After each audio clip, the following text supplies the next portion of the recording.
The stunning CEO's wife got on the bed with the strong man. Woo woo woo, Yuhan, you've really messed me up. Why did you make me come back to China? You didn't even tell me in advance, and now they've found me a wife. We've already gotten the certificate. What am I supposed to do now? How am I ever going to marry you? A young man, appearing to be about 24 or 25, stood on the street holding a phone, forcing out a few drops of tears and started to complain loudly. But the expression on his face, the more you looked at it, seemed to grow more and more obnoxious. The man wasn't exactly handsome, but he had a very appealing face, thick eyebrows, a determined look in his eyes. However, if he didn't have the look of someone who'd just been robbed of a few $100, his rate of turning heads on the street might have been at least 10%. But right now, his rate of turning heads was 100%. A grown man, crying like this, it was really. Call me auntie. A woman's voice came from the other side of the phone. Though her tone was a bit stern, there was a trace of concern in her voice. No, I'll call you Yuhan. Qin Yuhan, you've totally screwed me over. Tell me, how are you going to make it up to me? The man insisted, not willing to give in. How have I screwed you over? Isn't it good that you're back to get married? What's so good about marriage? Isn't the girl pretty? She's pretty, extremely pretty. So why isn't it good? But she always has this cold expression on her face. Do you know? I've been married to her for 3 days, and not once have we even held hands. What the hell is this? Did I marry a wife, or did I marry an ancestor? The man became angry as he spoke, abandoning the pitiful expression he had been putting on earlier. Take it slow. Didn't you have patience when you were abroad? The woman's voice on the phone comforted him. When I was abroad, I was chasing girls. Now I'm back in China, I'm supposed to marry a wife. Are wife and are they the same thing? There's no difference, isn't he at all for that thing? The man fell silent instantly. His aunt seemed to be more unruly than he was. Just stay in China. Didn't they give you something when you came back? Let us not talk too much, but surely they'll give you a big company, right? The Li family's business is so huge, and you're the first in line to inherit. Even if they are unwilling, they won't make things difficult for you, right? Bullshit. I shouldn't have come back. So what if the Li family is a big family? I don't care. Do you know what people are saying about me now that I'm back? They say I have a thick skin, that I'm not filial and still want to come back for the inheritance. Damn it, I wouldn't have come back if it weren't to take care of Grandpa. Why would I return to this country? Don't curse in front of me. The woman's voice became stern. As soon as she said this, the man immediately changed his expression. Yuhan, I was wrong. Tell me, where are you now? Can I sneak over to see you? I really don't want to stay here for another second. Do you know what kind of nonsense Grandpa arranged for me? Even on his deathbed, he found me a wife. You don't know, where I'm staying now, it's like an ice cave. All I see every day is an ice mountain. You can't come over. Stay put in China. When I return next year, I'll add a nephew for you. I'll go back and give him a good hug. Yuhan, you can't do this. You tricked me into coming back, didn't you? Look at me, I'm all alone in China, with no one to turn to, no money. If you don't take me with you, I'll end up on the streets. You're the son of the Li family. Can they let you starve? Bullshit, the son of the Li family. Don't curse. Okay, I won't say it anymore. You don't know, after I came back, the Li family gave me a small company worth tens of millions, but it's already losing money. I don't even know if it's in the northern hemisphere or southern hemisphere by now. Then just sell it. You could make a few million. But I don't want it. Who wants that crappy company? Okay, I'll transfer 50,000 to your account. There isn't much to spend in China, so that should be enough for you. Just be good. I have something else to do, I'm hanging up now. Hello? The man shouted into the phone, but got no response. He had no choice but to hang up helplessly. Just be good, it's like I've just come out of prison. The man, named Li Qian, was 24 years old. He was the heir of the top Li family in Yangjing, but had no real standing. He had been taken abroad by his aunt, Qin Yuhan, when he was young. With no roots in China, after his grandfather passed away, the Li family's wealth had nothing to do with him. In the end, he was left with a company that was losing money, which he didn't even bother to accept. What upset him the most was that, on his grandfather's deathbed, he had arranged a marriage for him. As soon as Li Qian returned to China, he was immediately dragged to the registry office to get his marriage certificate. They hadn't even had their wedding yet, but he was already married. After the funeral, he followed his wife to Jiangsu City, where they lived in a villa that his wife had bought. Walking on the street, Li Qian sincerely didn't want to go back to that house. His wife, Lin Yi, was, in his words, an extraordinarily beautiful woman. From the moment he laid eyes on her, Li Qian was stunned. Her ash-colored hair, slightly curled bangs, a stunning face that seemed almost unreal, and a body that perfectly matched the golden ratio, everything about her was flawless. But this woman was cold and distant towards him. They had been in Jiangsu City for 3 days, and in total, they had exchanged no more than 5 sentences. However, all journeys must end, and half an hour later, Li Qian found himself at the villa door. Son-in-law is back. Hello, Wang Mar. Wang Mar was Lin Yi's nanny, who had been with her for many years, taking care of her since childhood. Now, Lin Yi was the CEO of a company, probably with a considerable amount of money. How much exactly, Li Qian didn't know. He had heard that she was a strong woman in the business world. When Li Qian entered the villa, Lin Yi was sitting on the sofa, reading a magazine. Li Qian didn't know exactly what kind of business her company was involved in, but he occasionally overheard that it was related to fashion brands, and the magazines she read were mostly of that type. Don't you have work today? As soon as he came back, Li Qian immediately asked. To be honest, he did want to improve their relationship. Lin Yi had no flaws and fit his criteria for a spouse perfectly. It was just that Lin Yi had always been cold towards him. No matter how many times he tried, it felt like hitting a soft cotton pillow. Millimeter. Lin Yi didn't even look at him as she spoke, and her voice came out through her nose. Oh, honey, we're short on money lately. Can you spare some? Li Qian asked in a small voice. He was really upset. When had he ever asked a woman for money? Qin Yuhan? Was she even a woman? But right now, he really had no choice. He had only $1 left in his pocket. Qin Yuhan had tricked him into coming back to China, and he hadn't brought any money with him. All the money he had was managed by Qin Yuhan, and his small savings had run out after some expenses. He, the heir to the Li family, one of the richest families in the world, was now asking a woman for money. Lin Yi found it quite ridiculous. Her parents had sacrificed everything to marry into the Li family, hoping to get close to such a big tree, but they never expected that the Li family heir she married would be a man who asked his wife for money. You're living off me, eating my food, staying in my house, and now you want money? Let me tell you, there isn't a penny for you. If you want money, go find a job.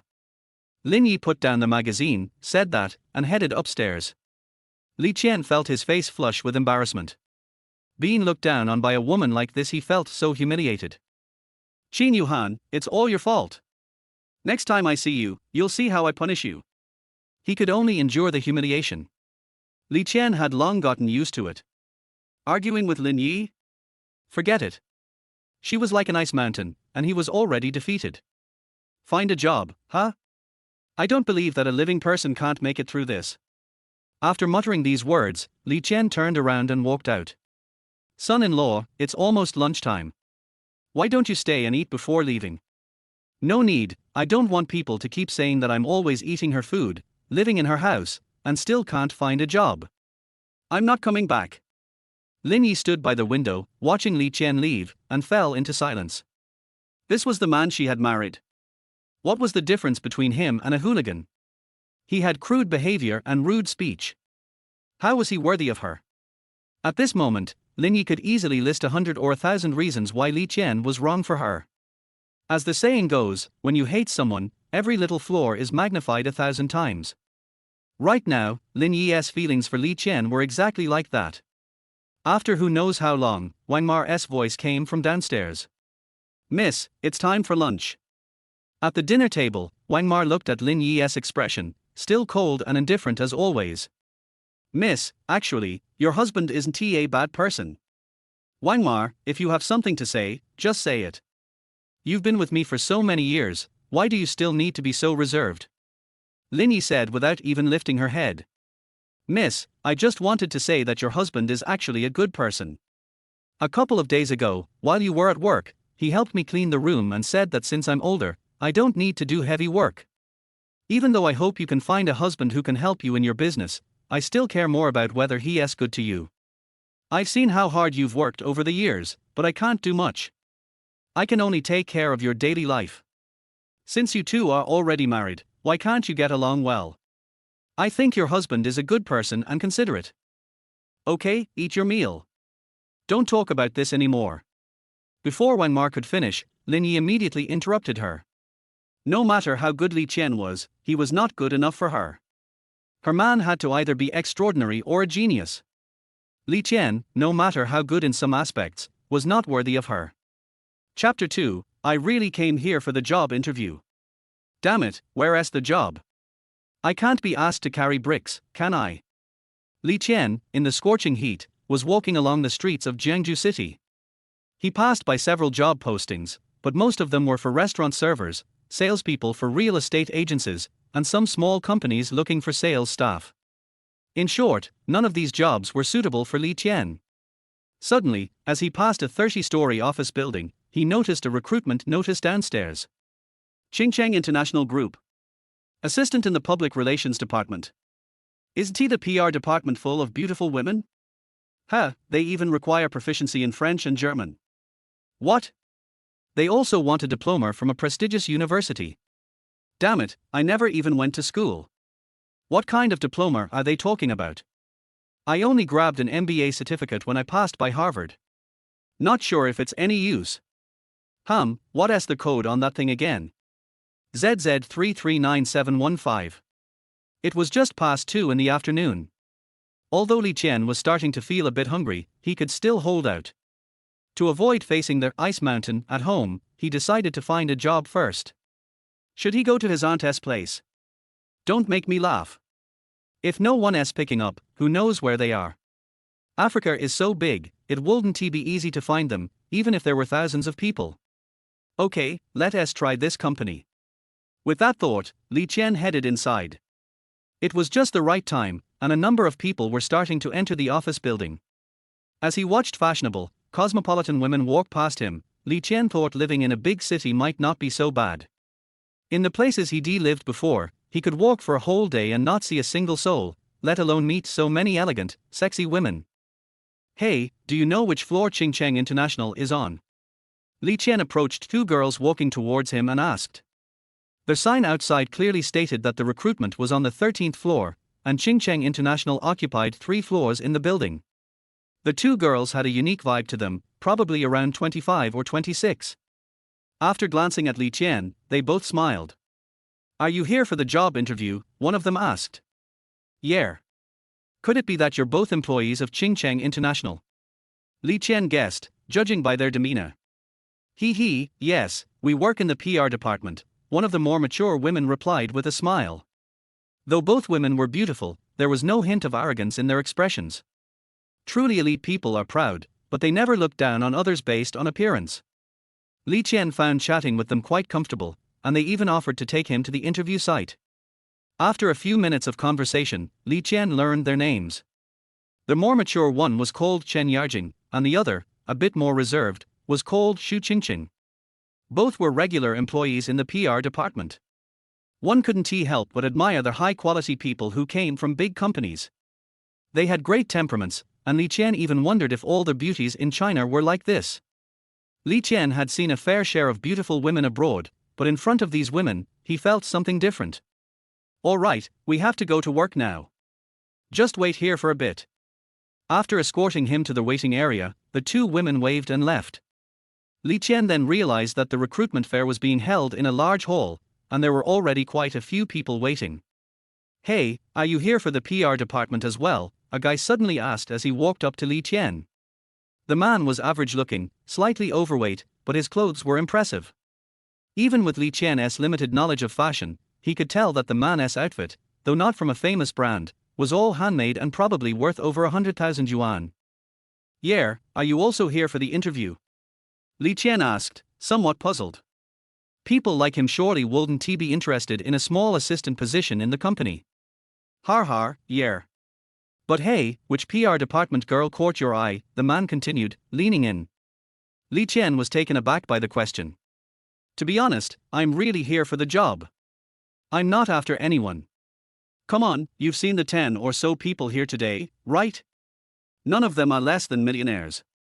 Everyone coming to Qingcheng International is either here for the job or to take one of the PR girls home. The PR department's girls are top-notch in Jiangju. I'm after Deputy Director Su Xiaoye. Don't be shy, tell me who you're after.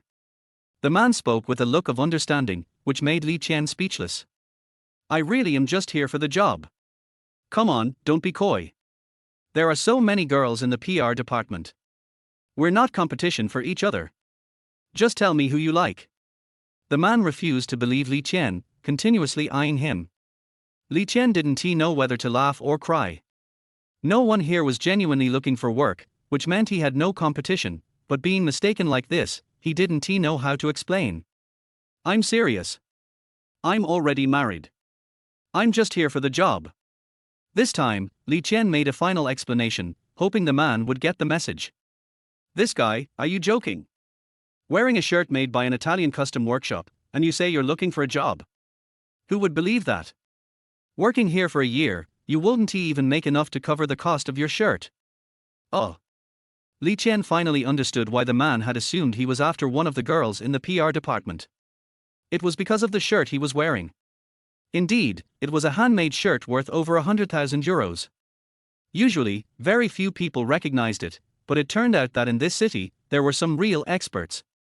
Fine, if you want to say it, I want to ask. But Su Xiaoye is the one I like. Don't steal her from me, the man said, before walking off to chat with others, seemingly trying to find out if anyone else was interested in the girls. Li Qian was left feeling helpless. He really was here just for a job interview. Not long later, several women from Qingcheng International started arriving, and Li Qian realized that the city's most beautiful women were probably all working here. Please, all candidates, come over to collect your application forms.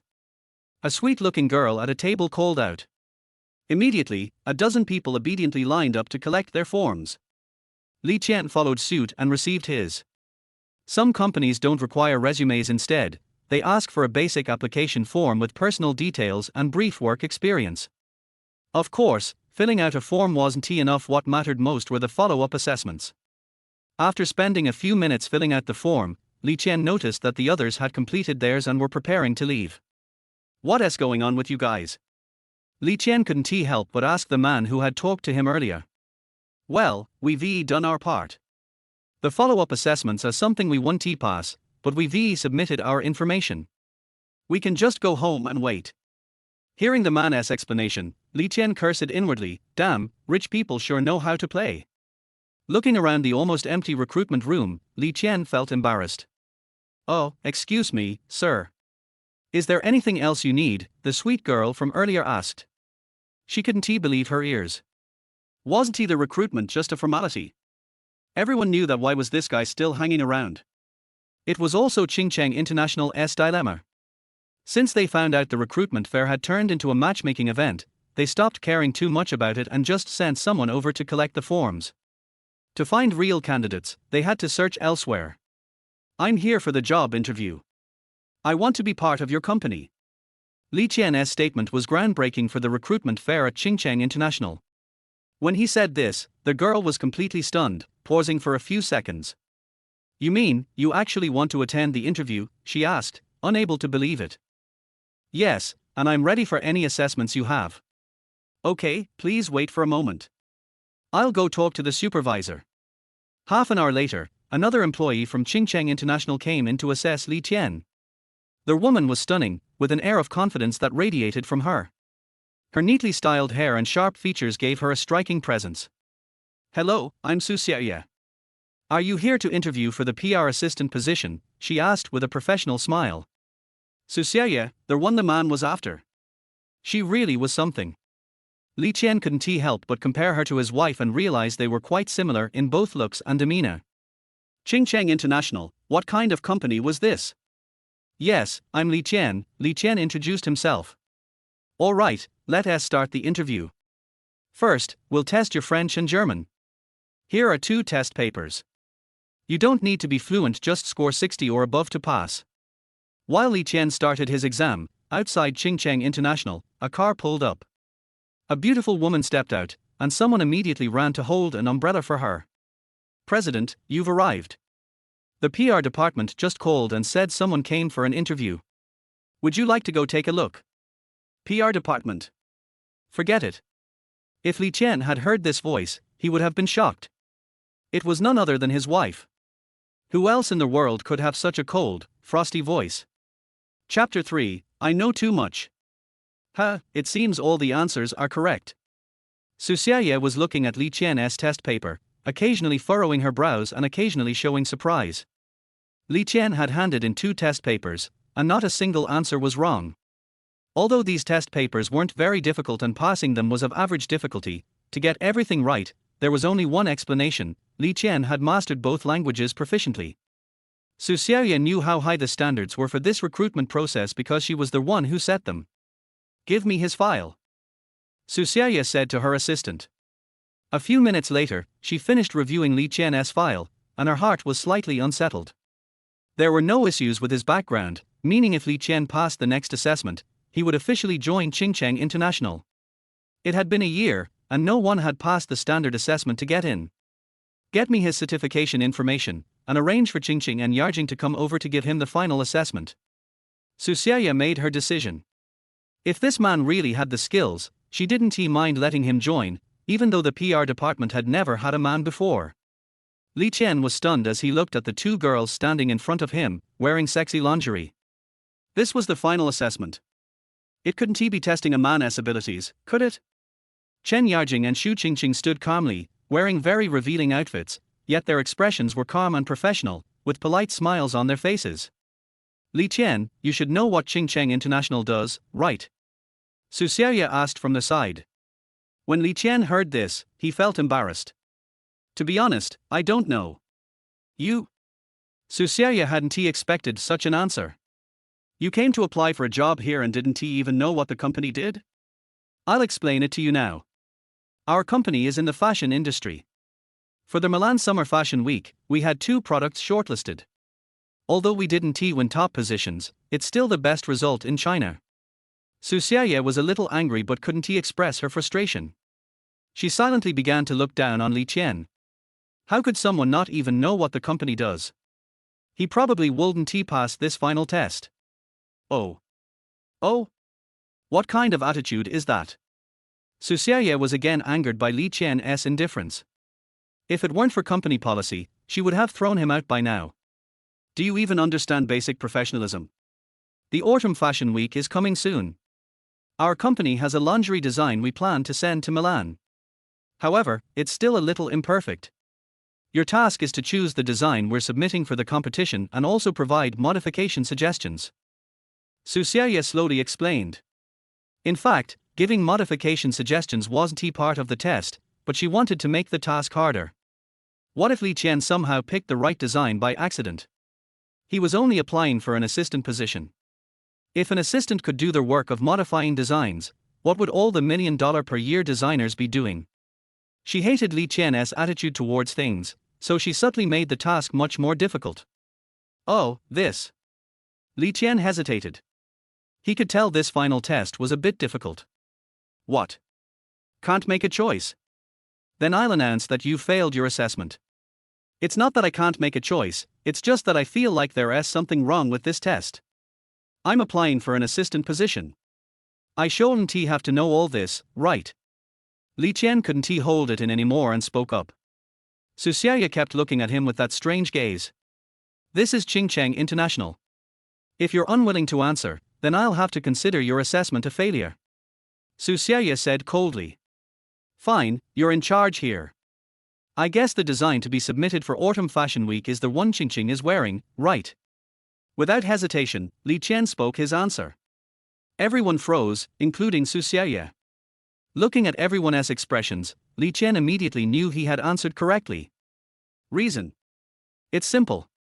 This year's Autumn Fashion Week, Milan International invited a very famous Hollywood star, who is also one of the judges. People who know her will understand she likes softer, lighter colors, and she dislikes back closure lingerie. Back closure lingerie makes women feel tense, which isn't good for development, especially when wearing a jacket in the fall. Also, sports performance must be considered. This one-piece design is great for sports. It's unrestricted. So, unless Ching Cheng International is stupid, they wouldn't submit the back closure design for selection, even though that piece uses the latest nanomaterials. Li Qian rattled off a long list of professional terms, leaving both Xu Qingqing and Chen Yarjing stunned. Su Xiaoye barely maintained her composure. When Li Qian mentioned all those technical terms, Su Xiaoye suddenly thought, could this man be a designer? How else could he know so much? Since you've figured it out, you must have noticed the design has some flaws. Can you propose any suggestions for improvement?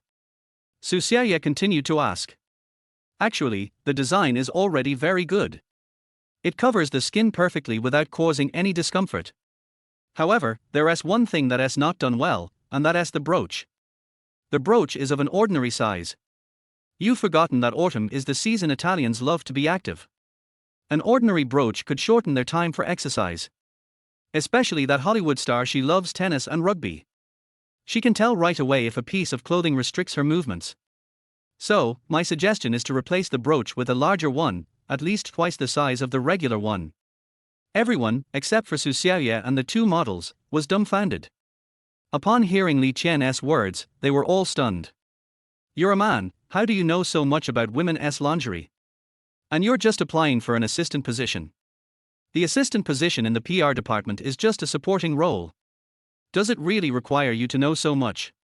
Su Xiaoye didn't know how to respond. Even though she wouldn't take his suggestions, what he said made perfect sense. Sometimes people just didn't think of it, but any woman should know about these things, right? Alright, congratulations, you're now part of Ching Cheng International. Qingqing, Yarjing, take him to the PR department. HR will have him sign the contract. I'll go over there to give them a heads up. Su Xiaoye finished speaking and left the recruitment hall, and Li Qian had finally become part of Ching Cheng International. Meanwhile, Xu Qingqing and Chen Yarjing had already put on their coats and came over to Li Qian. Li Qian, how did you do that? I think the big boss is probably really pissed off right now. Chen Yarjing immediately asked after walking up to him. Li Qian feigned ignorance and said, huh? How could that be? I answered the question. Shouldn't she be happy? Happy? You don't know how mad you made the boss with your attitude. Let me tell you a secret, when the boss is silent, it means she is angry. I swear, I really didn't know what the company did. You didn't know and still passed so many assessments. Also, I heard you graduated from Harvard. Honestly, how much do you know? Li Qian's performance today was so surprising that Chen Yarjing had a strong urge to dig deeper. Hey, I know a lot. I'm a man of many talents. I can go to heaven or earth, and there is nothing that can stop me. Bragging. Then tell me, what exactly do you know? Chen Yarjing gave Li Qian a look and said. Li Qian didn't immediately answer. He looked at Chen Yarjing and Xu Qingqing for a moment, then whispered, I also know that you two have really good figures. Chapter 4 Forget it, I found a job. The efficiency of Ching Cheng International Group is indeed very high. After Li Qian entered the office, he quickly finalized the contract. Monthly salary is 6,000 yuan, with full attendance bonus and year-end dividend.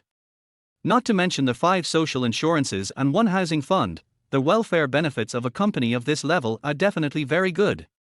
Li Qian's office is in the Public Relations Department.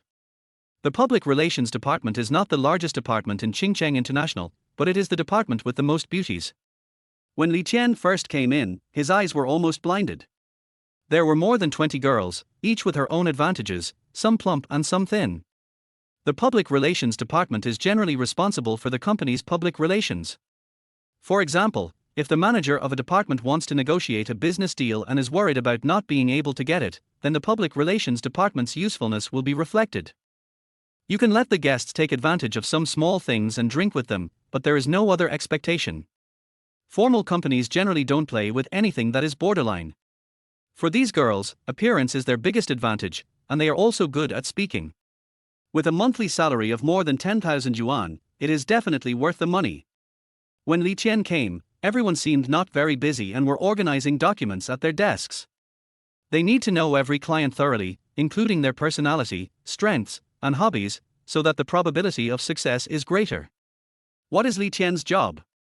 It is to serve tea and water to these girls and clean the office. Li Qian, help me take out the garbage here. Li Qian, have you brought the coffee I asked you to get me?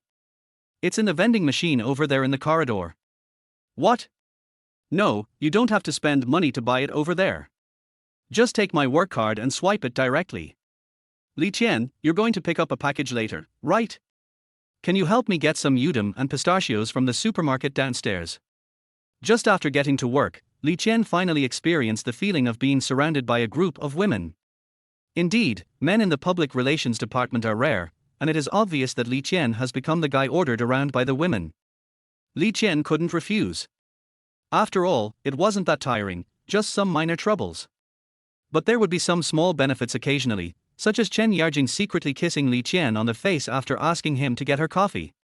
After only 2 hours of work, Li Qian found that he liked this job. These girls are not shy and wear more open clothes in the office. It can be said that this is a place that most people can't even ask for. In the president's office, Su Xiaoya came to report on her work after finishing today's work. President, today's task is almost complete, and the progress is even greater than the original plan. Currently, several wholesalers have signed contracts for autumn supply, and the quantity is about 100,000 sets. But there are few. Su Xiaoya began to report everything in detail. Lin Yi listened very carefully, and from time to time he took out a pen and wrote something on the paper in front of him. Serious women are the most beautiful. Lin Yi's expression at this moment was serious yet a little cold, and a very unique temperament had already emanated from her. When Su Xiaoya saw Lin Yi like this, her eyes were filled with envy. In the entire Qingcheng International, there is no one who does not admire Lin Yi. This is probably the legendary personal charm. After the report was completed, Lin Yi put down the things in her hands and said calmly, "Forget about those who didn't agree. Don't do PR for the time being. I'm worried that the employees will suffer from those old-timers. The autumn fashion show is still a few months away. After this week, I will give your department a holiday. You can take everyone out to play. The company will reimburse the expenses." As soon as Lin Yi said this, Su Xiaoya showed a happy expression on her face. The salary in the public relations department is not low, but it is also very tiring. Sometimes you may have to work overtime until late at night, which is really not good for these lively girls. It is a great thing that they can take a holiday to rest and the company reimburses all expenses. Okay, I'll go back and talk to everyone, and in the meantime, let them finish all their work on hand. Lin Yi responded indifferently, then lowered her head, not knowing what she was looking at. Normally at this time, Su Xiaoya would quietly leave the office by herself, but today, she seemed to have something to say. "Boss, I have one more thing I want to say." "What is it?" "Tell me." "Today, our PR department hired a new person, and I showed him the underwear styles we were going to enter for the fall fashion week." "What? That style is confidential, how could you?"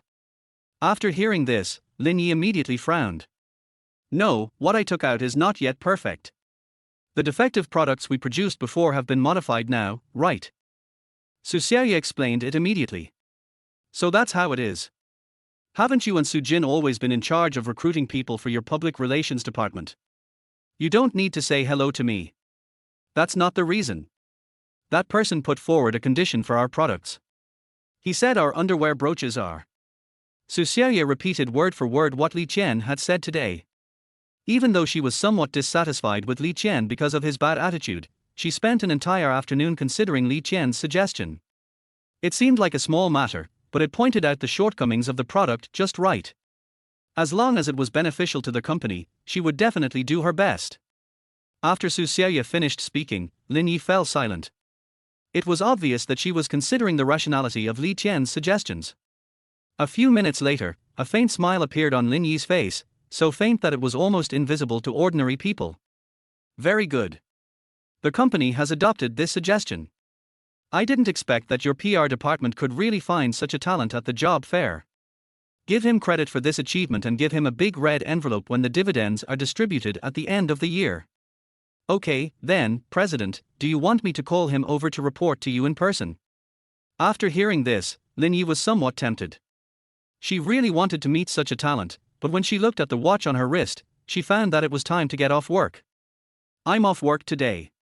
Let's find a chance to meet him tomorrow. Good. Come and sign up, who wants to bring breakfast tomorrow? Li Qian yelled in the office and everyone gathered around. What does breakfast include? Soy milk, fried dough sticks, steamed buns, fried dough sticks, steamed dumplings, steamed buns, porridge. I want some xingjian, and a portion of soy milk. I want xiaolongbao, no meat. When he got off work, Li Qian left with more than 800 yuan in his arms. This money was for buying breakfast tomorrow. Most people get up late in the morning, and breakfast is a luxury. If Li Qian could bring it, it would be great. Many people gave 50 directly, saying that the rest would be considered as Li Qian's tip. There is a way to make money. Li Qian feels that this money is too easy to earn. With a breakfast, he can probably earn 300 or 400 yuan. When Li Qian returned to the villa, Lin Yi had already returned. She was sitting on the sofa, reading a magazine, in the same posture as always. His whole body exuded an aura that said, "Keep away from strangers." Li Qian originally wanted to say hello, but he had to swallow it back. Wouldn't it be embarrassing to go and say hello to her? But found a job. Li Qian didn't say hello to Lin Yi, but Lin Yi spoke to Li Qian. There is no doubt that these words were spoken to Li Qian. What if I find it? What if I don't find it? Li Qian naturally wouldn't give a good answer to Lin Yi's obviously contemptuous tone. When looking for a job in China, the most important thing is a diploma. It's hard to find a job without a diploma. Come to my company tomorrow and I'll arrange a job for you in the security department. Lin Yi thought about this decision for a long time. Yes, she didn't like Li Qian, but they got married after all. This wedding was a mistake in itself, but she didn't have the courage to end it. She felt uncomfortable seeing Li Qian doing nothing every day. After all, Li Qian was a normal person with all his limbs intact. Why didn't he go find a job seriously? He is lazy by nature. What future can such a person have? Arrange a job for Li Qian, at least he won't have to ask her for money anymore. A grown man still wants to ask his woman for money. Lin Yi doesn't know how Li Qian came up with this idea. No thanks, I found a job and I don't need your pity. After Li Qian finished speaking, he turned around and walked upstairs. Chapter 5 Damn, Love Rival.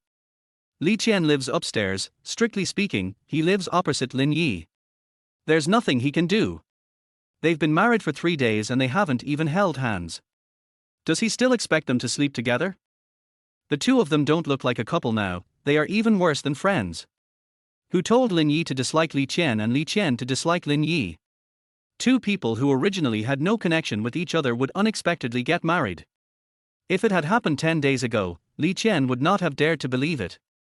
There was still some time before dinner, so Li Qian returned to his room and turned on his computer. After logging into a very special website, he immediately began to browse the information. It has been almost 10 days since I left. I don't know what the situation is like over there. Well, that's good. The team has completed 2 more S-rank missions. After reading it, a smile appeared on Li Qian's face. As if he had thought of something, he immediately took out his phone. This is not an ordinary phone, it is a satellite phone, so it is very convenient to call anyone. Yuhan, what happened to you? Where's the 500,000? The money hasn't been transferred to me yet. Li Qian was poor, so naturally he asked Qin Yuhan for money. Just call me aunt, forget it. Just be patient for 2 days. The team hasn't returned to the base yet. I'll pass it on to you when I get back.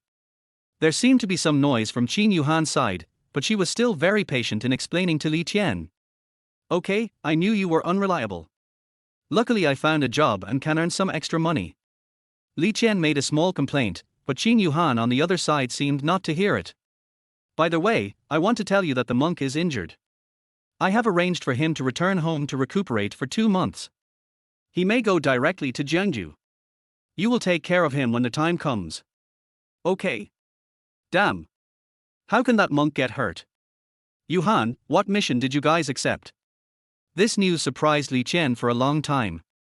The monk was a tough guy in their team, with a body of iron and steel. Ordinary bullets could not penetrate his skin. Even such a man was injured, which showed how dangerous the situation over there was. What do you think? Even without looking, one could tell that Qin Yuhan gave Li Qian a cold look. Could it be you? Wait, let me take a look. After Li Qian finished speaking, he immediately opened the computer and took a look at the screen. Damn it, you guys took that SS level mission. You guys are crazy. You dare to take such a mission when I'm not here. After reading it, Li Qian immediately yelled into the phone. Basically, no one dares to take SS level missions. The team Li Qian is in is not the best in the world, so he takes such missions purely for the sake of excitement. We will cooperate with the Shadow Wolf team. After all, there is a commission of 50 million. Who wouldn't be tempted? You're obsessed with money, right? What happened to the Shadow Wolf squad? You're a bunch of ruthless guys. Stop it now. Do you hear me? Li Qian was angry. These people were too bold. They dared to take SS level missions when he was not around. If they were not careful, they would ruin the entire team. What? Who said that our Shadow Wolf team is ruthless? Suddenly, another voice came from the satellite phone, also a woman's. The voice is not very sweet, but it is very attractive. After hearing this voice, Li Qian immediately changed his expression to a sly one, and then said coquettishly, "It turned out to be Sister Ingzi. If Sister Ingzi takes action personally this time, then there will definitely be no problem." Shadow, a top 10 assassin in the international killer list, even Li Qian would have a hard time telling who would win against her. Li Qian had known her voice through phone calls before, but there was no chance for them to meet in person. Har har, little brother, you've become more and more sweet recently, but sister still likes your manly look just now. Oh, my stomach hurts, I need to go to the bathroom first. After Li Qian finished speaking, he quickly hung up the phone. Being targeted by this woman is bound to be bad news. Anyway, Li Qian is keeping his distance from her now. Since Shadow has come in person, Li Qian doesn't have to worry about this matter. Seeing that it was almost time for dinner, he opened the door of the room and went downstairs. But just as I reached the stairs, I heard a man's voice. Men? Why would there be men in the villa? Even Lin Yi's parents wouldn't normally come here, right? Har har, Xiaoyi, I haven't seen you for almost 4 years. I didn't expect you to have changed so much. You used to be such a crazy girl, but now you can become the president of a company. I am really impressed by you. The man's voice was very magnetic and comfortable to listen to. The moment Li Qian walked down, he saw 2 people sitting on the sofa. A Lin Yi, a handsome-looking man. The man had a light beard, which did not make him look sloppy at all. Instead, he looked more gentlemanly. Li Qian was not concerned about the man, but Lin Yi. Why? Because Lin Yi actually had a faint smile on her face at this moment. Damn it, I've been here for 3 days and I've never seen Lin Yi smile. What's up with this man who suddenly appeared? Yes, Li Qian knew that he and Lin Yi had no emotional foundation, but he also wanted to work on this relationship. After returning to China, he realized how happy it was not to have to live in the hail of bullets every day. From the initial resistance to marriage, he had accepted this reality after a few days, and he also wanted to try to change something. Lin Yi's attitude is the biggest key. Brother Jijun, you're joking. You left when I was a junior. I wonder where you've been all these years. Lin Yi said with a smile. She hated being called Xiaoyi the most, but she did not have any resistance to the man in front of her. Instead, a rare smile appeared on her face. Nothing much. My family made some arrangements. I have spent the past 4 years in the army. Chen Jijun looked at Lin Yi with indescribable tenderness in his eyes. The army. The training there must be very hard, right? There was actually a hint of concern in Lin Yi's tone. It was indeed a bit hard, mainly because I was not in an ordinary unit, but in our country's special forces. After a year of high-intensity training, I was sent abroad or to the border to deal with some things. In China, it seems very quiet, but the border and abroad are very chaotic, and there are often inexplicable exchanges of fire. We must remain highly vigilant every day and stick to our posts with real guns and live ammunition. When Lin Yi heard what Chen Jijun said, a look of horror appeared on her face. In her country, she had never even seen a gun, let alone fought in a war. Brother Jijun, can you tell me what happened over there? Is it dangerous? Okay, Xiaoyi, if you want to hear it, I'll tell you. There are a total of 50 people in our team, all of whom are elites among elites. We often have to be stationed on the border between you and our country. You is very treacherous and often sends small groups of troops in disguise to harass us. The two sides exchanged fire several times, and one of our comrades in the team was unfortunately killed. The biggest battle was because we were harassed too much, so our captain decided to be a little ruthless this time and not let those guys go back safely. We were chasing after 100 people, but we didn't expect that they had set a trap. When we had chased them for about 10 miles, more than 1,000 enemies appeared all around us. We were surrounded, and even the radio signal was blocked. Our team of 50 people was isolated and helpless. Chen Jijin is like an orator. Not only does he have rich facial expressions, but his voice is also very attractive. He seemed to have completely entered a certain state, and Lin Yi, who was standing next to him, inexplicably had some other emotions in her eyes when she heard Chen Jijin say these words. We ran out of bullets, but we only killed more than 200 enemies, and more than 30 of our teammates had fallen. At this moment, I suddenly heard our captain shouting, and then I saw our captain rushing towards me. The next moment, a howitzer exploded next to me, and a large amount of dust directly buried me, and the captain was lying on top of me at this time. I saw the shocking wound on the captain's back. Large pieces of flesh and blood were blown open, and even the bones inside could be seen. It was the captain who saved my life that time. In the end, our reinforcements arrived, and only 3 people from our entire special brigade survived. I kowtowed to our captain heavily. It was him who gave me the chance to survive. I will never forget him in my life, and I will always. Shut up. Just when Chen Jijin was brewing his emotions, a discordant voice suddenly came. After hearing this voice, both Chen Jijin and Lin Yi frowned. Li Qian walked down the stairs with red eyes. He was barely a magnanimous person, and even though Lin Yi's attitude towards this man was hundreds of times better than his own, he didn't have any thoughts. But when he heard this man boasting about his merits and honors here, the memories buried in his heart slowly emerged. Har har, 50 people chasing 200 people. They were surrounded. In the end, they killed more than 200 people.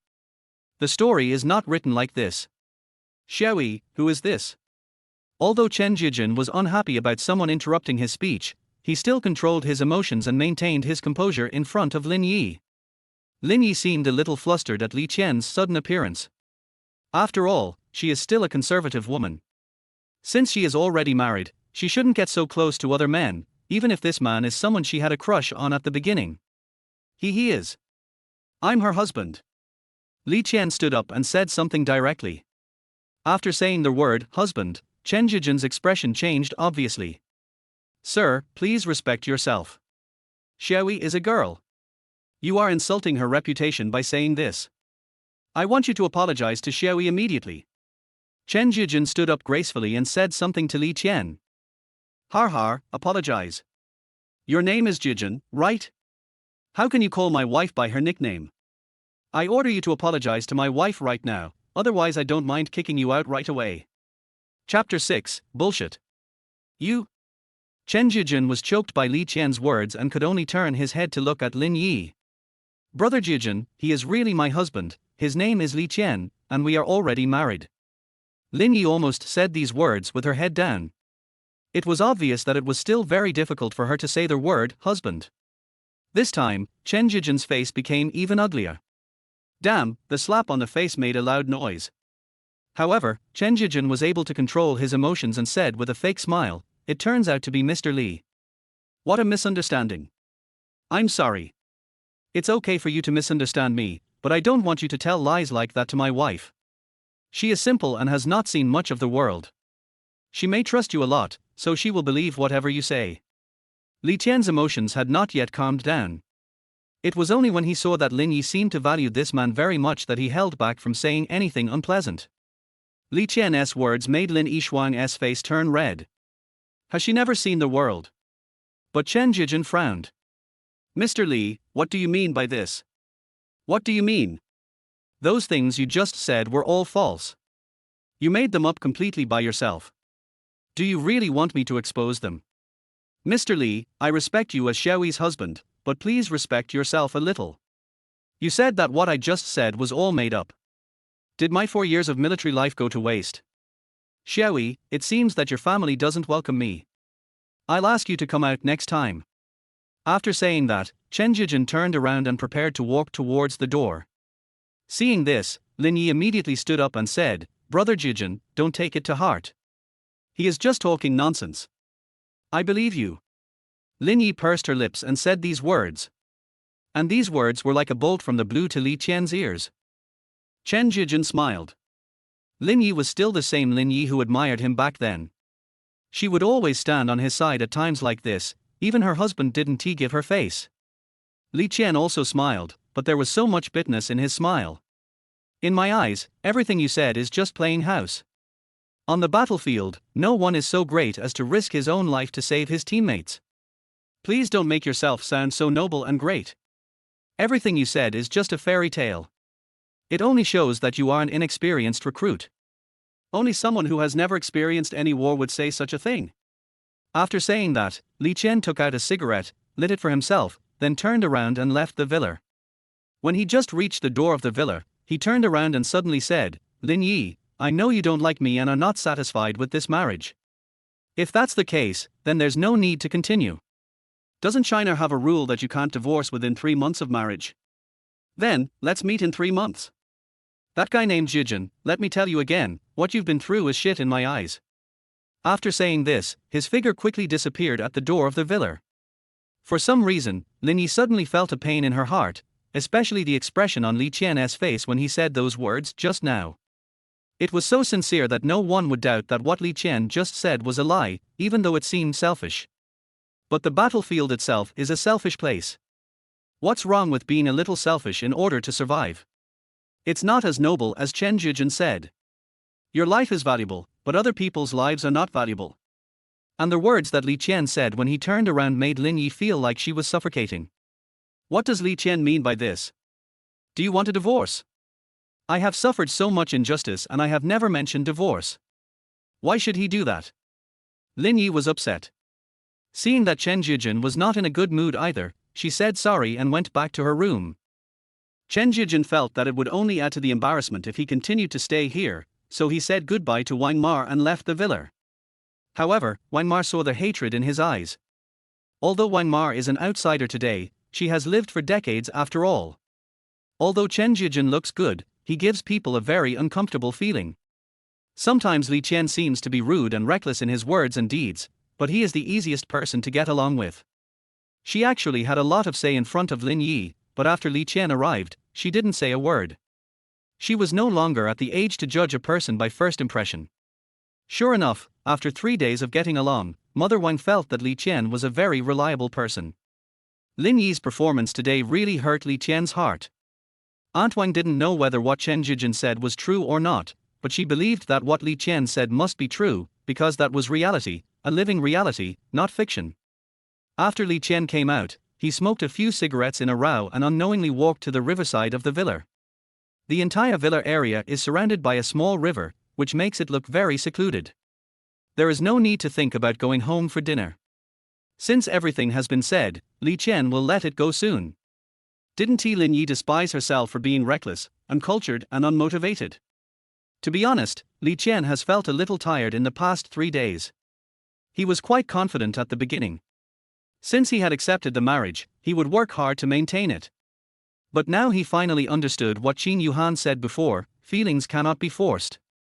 Walking to the riverside, Li Qian found a place to sit down. The sky was gradually getting dark, and he didn't even know where to go next.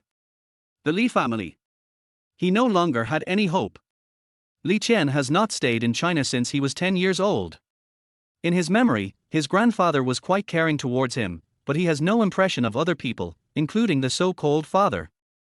The old man passed away and he came back for this reason. It's funny to say that Li Qian still doesn't know who his mother is. I have lived in a small courtyard since I was a child, with only my aunt as my companion. When he was 10 years old, his aunt was just 14. The two of them accidentally ran away and never went back. It's not that they don't want to go back, but they can't go back. They met human traffickers, were trafficked to Thailand, and then sent to Siberia. He still remembered what happened at that time. In a cold place like Siberia, 2 people were secretly trained to become killers. After 5 years of fighting there, Li Qian and his aunt had no idea how much blood was on their hands. Fortunately, both of them survived. As Qin Yuhan became more and more beautiful, those people began to have evil intentions. Finally, two of them exploded, killed everyone in the base, and ran away. The two were seriously injured and climbed snow-capped mountains and crossed deserts. Sometimes they would catch a centipede from the desert, and Qin Yuhan would save it for himself to eat. At that time, in Li Qian's eyes, Qin Yuhan was the sky that supported him. Later, the two men fled for a whole year, killed countless waves of people who were chasing them, and finally came to Africa, a place where fists are everything and force is supreme. 10 years later, the two had their own mercenary team, and Li Qian also made a name for himself. Demon King, this is the name given to him by the mercenary team on the African savannah. He broke into a tribe alone, assassinated more than 30 people and escaped unscathed. No one else there could do this. But just a few days ago, Qin Yuhan suddenly asked him to return home because she received news that the old man of the Li family had passed away. Li Qian asked Qin Yuhan more than once who his mother was, but Qin Yuhan only said one sentence: "She is dead." Isn't it? There is not even a trace left in my heart. Is this any different from being dead? Father? Har, Li Qian never considered him as a father. Can a father watch himself being bullied by the same child? Thinking of this, Li Qian suddenly felt his nose a little sour. Like a fallen leaf, where is its final destination? Chapter 7 Tang Wan. At around 10 o'clock in the evening, Li Qian had already been standing by the river and smoked a whole pack of cigarettes. He hadn't eaten all day. He was irritated by Lin Yi at noon, and they completely fell out in the evening.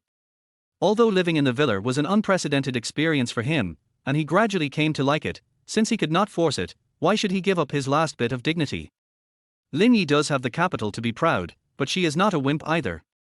Although Li Qian has lost his sense of shame after so many years of training, he still has a strong sense of self-esteem.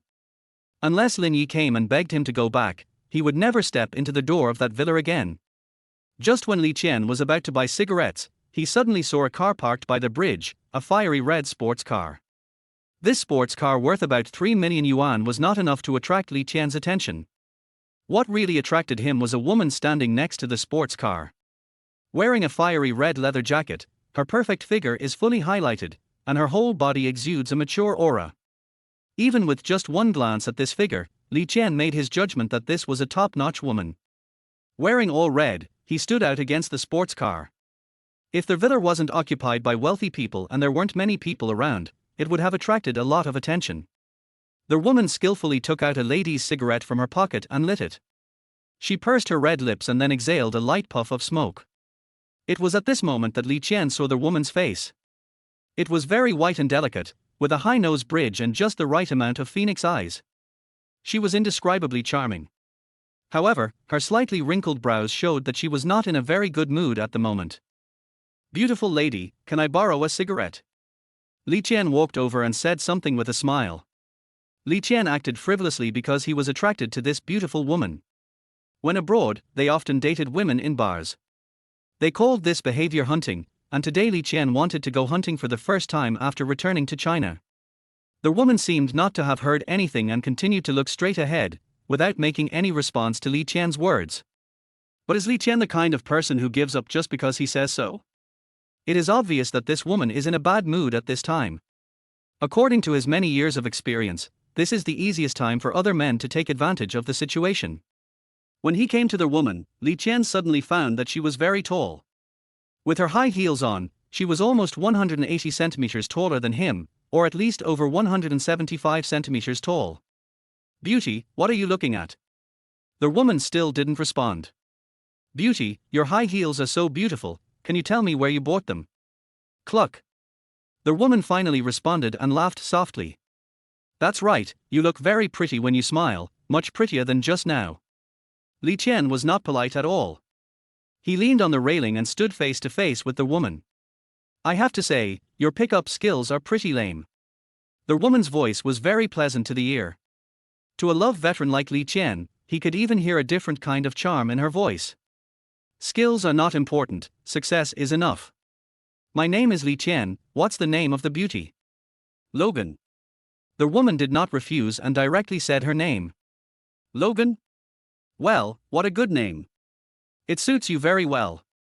Li Qian exclaimed sincerely, this name is indeed very good, at least on the same level as Lin Yi. Li Qian often heard names like Wang Cuihua and Wang Dafeng abroad. Now he felt that names like Lin Yi and Tang Wan sounded enjoyable, not to mention that both of them were absolute beauties. Seeing Li Qian's expression, Tang Wan frowned and asked, "You don't know my name?" "I know, Logan, didn't you just say that?" "What about before?" "You didn't know before." Tang Wan was very surprised. In this villa area, there were very few people who didn't know her name. Even in Jiangju, people with some status would surely say, "So you are Miss Tang Wan. Nice to meet you." Tang Wan once thought that the man recognized her, so he wanted to come over and talk to her, but looking at his expression, it seemed that he didn't know her before. "Oh, do I have to know this before?" Li Qian was a little puzzled. Is this woman famous? He had only been back home for a few days, and only 2 or 3 people knew her. If you live in this villa area, you must know this. When Tang Wan said this, there was a hint of pride in her tone. I do live here, but I didn't know it before. Li Qian was really embarrassed to say this, after all, it would embarrass the beautiful woman. However, Tang Wan's tone when she spoke just now was too confident. Does everyone in the world really have to know your name? Then why did you come over to chat with me? Tang Wan was surprisingly not angry. In fact, she was just testing and finally came to a conclusion. That is, Li Qianjun didn't know her, so this time he approached her. Can't I borrow a cigarette from you? Li Qian pointed at Tang Yang's hand and said. These are ladies' cigarettes. Are you used to them? When there's no cigarettes, I can even roll up leaves and smoke them. What do you think? As soon as Li Qian finished speaking, Tang Yang threw the cigarette in her hand into his arms. He opened it skillfully and lit one for himself. Very light, with a subtle minty scent. For someone like Li Qian who is used to smoking strong cigarettes, this smell is actually very unpleasant. Seeing Li Qian's expression, Tang Wan smiled and said, "Why, aren't you used to it?" "A little, but I need cigarettes now, so I'll just make do with it." After hearing this, Tang Wan smiled without saying anything, turned around, opened the car door, took out a pack of men's cigarettes and handed it to Li Qian again. "Take this." "Huh? You actually prepared this kind of cigarette?" "My husband smokes it." "Well." Li Qian didn't expect that this woman was already married. No wonder she looked so mature, she turned out to be a young woman. "What? Judging from your expression, you seem a little surprised. Or maybe a little disappointed." Tang Wan seemed to know a lot about men, and sometimes she could tell what they were thinking just by looking at their expressions. "Disappointed? Why should I be disappointed?" Li Qian asked back. "What's disappointing is that a young woman like me is not so easy to be coaxed into bed by you, right? I don't have such thoughts. I came here today simply to borrow a cigarette from you." Of course Li Qian would not admit it. Just kidding. If he admitted it, he would look so disgusting. "Really? I'll give you the cigarette. I'm leaving now." After saying that, Tang Wan opened the car door and prepared to get in. Li Qian took a look and realized that this woman was really leaving. Thinking of this, Li Qian went straight to the car door and blocked it with his hands. "Okay, I admit it. I just want to pick you up. Do you want to give me this chance?" "Damn it, you've already said it out. Even if I admit it, what can I do? We don't know each other anyway. Let's just go all the way." Chapter 8 Lin Yi's helplessness. When Li Qian said such blatant words, there would generally be 2 situations. If the woman had an idea, she would just agree and say, "Handsome guy, get in the car," and then the 2 of them could go do what they were supposed to do. If the woman was disgusted, she might just slap Li Qian and then drive away. But Tang Wan belongs to the 3rd type. She laughed. Hee, little brother, I'm not that easy to woo. Why don't you tell me your identity first, and then I'll consider whether to agree to it." "Identity? What identity? I just had an argument with my wife and I was upset. I just wanted to find a place to vent. Do I need an identity for this?" Li Qian said in confusion, "Does dating a beautiful woman in China still require this kind of procedure? I've never heard of it." The woman stretched out her slender fingers, slowly grabbed Li Qian's shirt, and gently stroked Li Qian's body a few times. Li Qian was so excited by this action that he thought something might happen between them. Suddenly, Tang Wan said, "This is a handmade shirt from Missy Workshop, and it's a limited edition this year. You can wear a shirt worth 280,000 euros. Do you think I believe that you just want to date me? Your sincerity is not enough. I have something else to do tonight, so I won't play with you." Well. Li Qian watched Tang Wan drive away, then looked at his clothes. Damn, am I that high profile? This dress is basically unrecognizable abroad, but it has been recognized twice today. Well, so what if he recognized me? There's one thing you don't know, my buttons are real diamonds from South Africa. After Li Qian finished speaking, he continued to squat by the river with a cigarette in his hand, bored. Once words are spoken, they can be taken away. If he says he won't go back, he won't go back unless Lin Yi comes to beg him. Look, he is waiting for Lin Yi to come and beg him. It's okay if she doesn't beg, but just saying sorry will be fine, right? But just waiting is not a good idea. Li Qian suddenly thought of someone, and then made a phone call with a smirk on his face. "Hello, father-in-law, yes, it's me, I'm Xiao Qian." "Nothing, it's just that Xiaowei had a friend over today, his name is Jijin." "Chen Jijin?" "Yes, that's Chen Jijin. That guy didn't like me, so I had a quarrel with him. Maybe Xiaowei has a good relationship with him, so she helped him to say a few words to me. Father-in-law, I'm really not complaining. I know Xiaowei is not happy with this marriage. Do you want me to go to the Li family to talk to her? Anyway, I didn't do anything to Lin Yi, so let's part ways in peace. I know this is what Grandpa meant, but things are in our hands. We can't make ourselves suffer because of an old man's last wish. You don't know, I haven't eaten all day today, and I'm still outside in the cold wind." "No, it's not her fault. It's my fault, really." Okay, don't be angry with her. "No, there's no need for her to apologize to me, let alone come to pick me up. I'll just stay by the bridge for a while." Finally, after hanging up the phone, Li Qian had a look of success on his face. Well, he suddenly realized that his wife was still good. Having an affair with someone outside was not only difficult but also risky.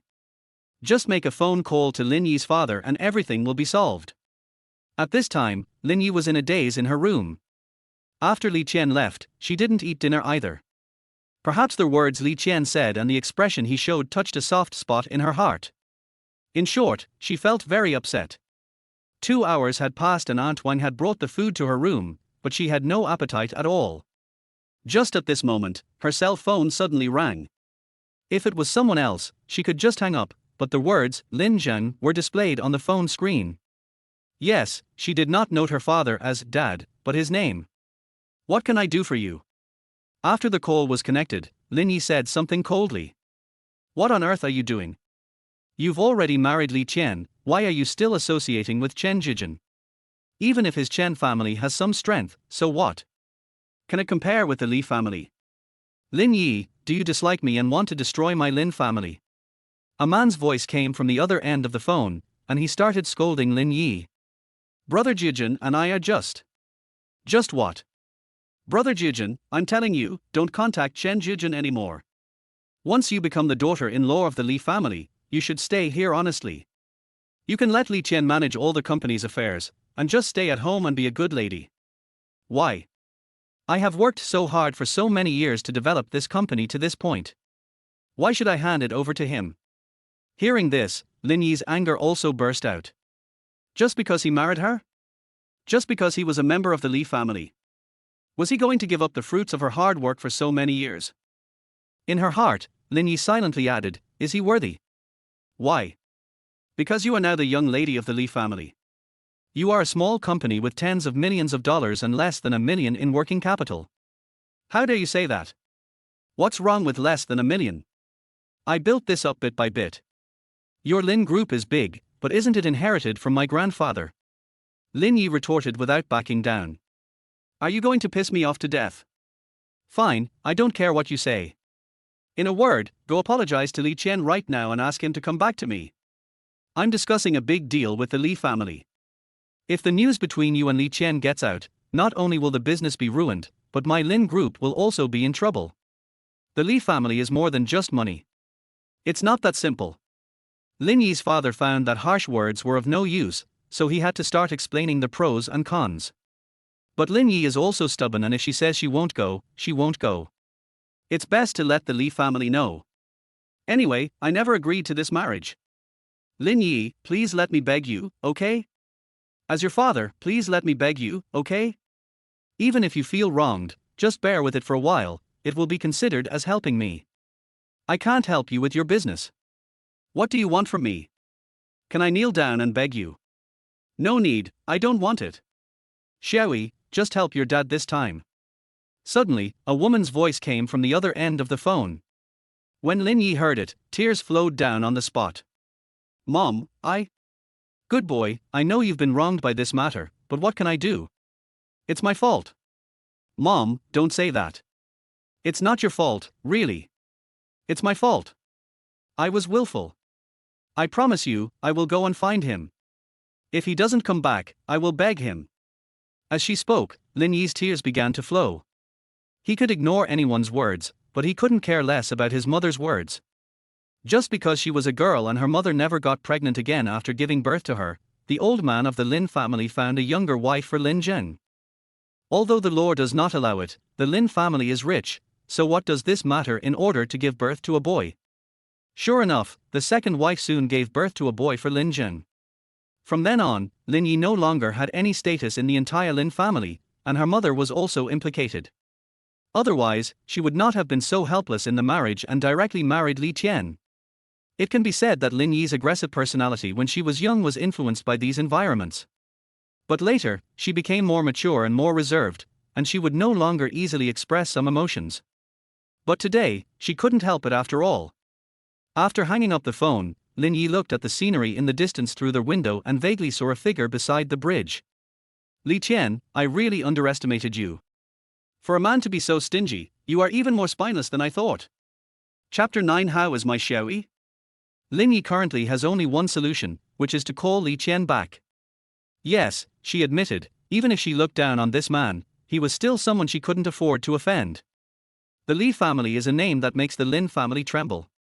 Although Li Qian's status in the Li family does not seem to be high, and it is even unlikely for him to get money from the Li family, no one can ignore that he is the eldest son of the Li family.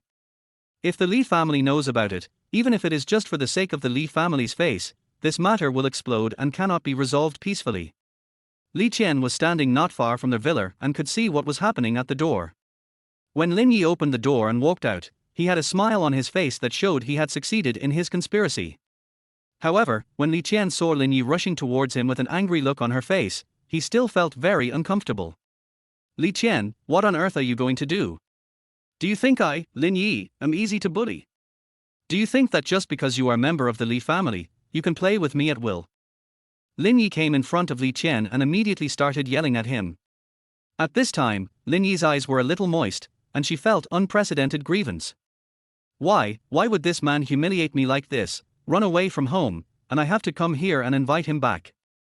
What does he take himself for? Hey, it doesn't make sense for you to say that. What's going on with that man at home? Do you think I, Li Qian, am easy to bully? I'm still at home, and you're so unscrupulous. If I'm not at home, I'll be cuckolded. Li Qian was in a very bad mood after being scolded by Lin Yi right away. Since he called Lin Yi's father, it has already reflected one thing from the side. He has bowed his head, and he just needs Lin Yi to come over and give him a way out. He can pretend that this incident never happened. If he wanted to take revenge on Lin Yi, why did he do this? He left directly. I believe that after the Li family knew about it, the entire Lin family would be uneasy. It can be said that Li Qian has taken great care of Lin Yi, but he just wants to retain a little self-esteem while doing so. Is there anything wrong with him doing this? Unexpectedly, Lin Yi came up and said nothing, and immediately started yelling. What? Her voice is louder than mine. There's nothing going on between me and Brother Jijin, you're talking nonsense. When Lin Yi heard what Li Qian said, she immediately began to refute it. Yo, you keep calling me Brother Jijin. Do you still have me as your husband in your eyes? Lin Yi, I originally thought that this matter should be forgotten, but now I realize that I was wrong. I always thought that even if we don't have any emotional foundation, since we are married, things will always improve after spending some time together. No matter how cold you have been to me these past few days, have I, Li Qian, said anything? Now that we have spoken, I am not the kind of person who will stick to you. You are not interested and I am not interested. Let's say goodbye now. After saying that, Li Qian turned around and walked forward without stopping. Li Qian no longer had any extravagant hopes for love. Maybe Lin Yi felt uncomfortable just by seeing him and wanted to lose her temper when she saw him, but it was not like he was unwanted. Seeing Li Qian leave without any hesitation, Lin Yi panicked. Yes, she now regretted her action just now. She came out and yelled at Li Qian without considering the consequences at all. Li Qian left today, and the Li family might get the news tomorrow. If this matter gets out, the Li family's eldest son was kicked out by his own wife. Where is the Li family's face? For any big family, face is more important than anything else. Lin Yi had no doubt that after the Li family took action, it would be difficult for the Lin family to die, and they would be in a state of neither life nor death. She ran forward like mad, running in the direction where Li Qian left. She wanted to get Li Qian back. This time she would never lose her temper again. Even if she had to kneel down and beg him, she would get Li Qian back. However, she could not find any trace of Li Qian. When she was distracted, Li Qian had already strode out of the villa area. Mom, I'm sorry. Lin Yi whispered into the phone. She did not put all the blame on Li Qian. She said that she was too impulsive and could not help but say a few words to Li Qian. As a result, Li Qian left angrily and she did not find him. Upon hearing the news from his daughter, Lin Jing almost threw the phone on the spot. He even wanted to scold Lin Yi, but he couldn't help himself after looking at his wife beside him. Even though Lin Jing married a second wife, he still loved his original wife very much. Well, I'll think of a way to deal with Xiao Qian. It's already late today. Go to the villa tomorrow and have a good talk with Xiaoyi. Ask her to put away her temper. Her little pride is nothing in the eyes of the Li family. After saying that, Lin Jing left the room. He couldn't sleep tonight. Li Qian walked onto the street, wanting to find a place to vent his anger, but suddenly the phone rang. Li Qian felt embarrassed to not answer Lin Jing's call. Xiao Qian, where are you now? As soon as the call was connected, Lin Jing asked. Nowhere, just wandering around on the street. Since he had completely broken up with Lin Yi, Lin Zheng was no longer his father-in-law, and Li Qian spoke in a casual tone. But this already made Lin Jing feel very satisfied. Even though his daughter treated him like this, he didn't get angry with him or hang up the phone. Which road is it? Xiao Qian, I know everything that happened just now. Xiaoyi was wrong. How about I, as her father, apologize to you on her behalf? No, please don't. You are my elder, how can you apologize to me? Besides, this matter is not entirely her fault. Maybe it was a mistake for the two of us to be together. Since it is a mistake, it is a good thing not to continue. What Li Qian said this time was true. Xiao Qian, why do you have such an idea? Let me ask you, how is my Xiaoyi? What do you mean? Looks, body shape. That's true. Isn't that right? I'm not bragging, but it's probably not easy to find a girl like my Xiaoyi in this world, right? That's true, but does it have anything to do with me? Li Qian admitted that Lin Yi was definitely a one-in-a-million beauty with a great figure and a stunning appearance. But there is no feeling between the two of them when they are together, it's like they were enemies in their previous life. It's good enough that they don't fight when they meet. Why not? You'd never find such a good wife. I believe that no one in the world can match you except Xiaoyi. You two have just been together, so you need a period of adjustment. After all, you two have never been in love. How about this? I'll take you to Jiangju to play tonight and send you back tomorrow. How about that? I promise Xiaoyi won't be the same as before. No need for this, it's already late, so as not to disturb your rest. Li Qian said this against his will.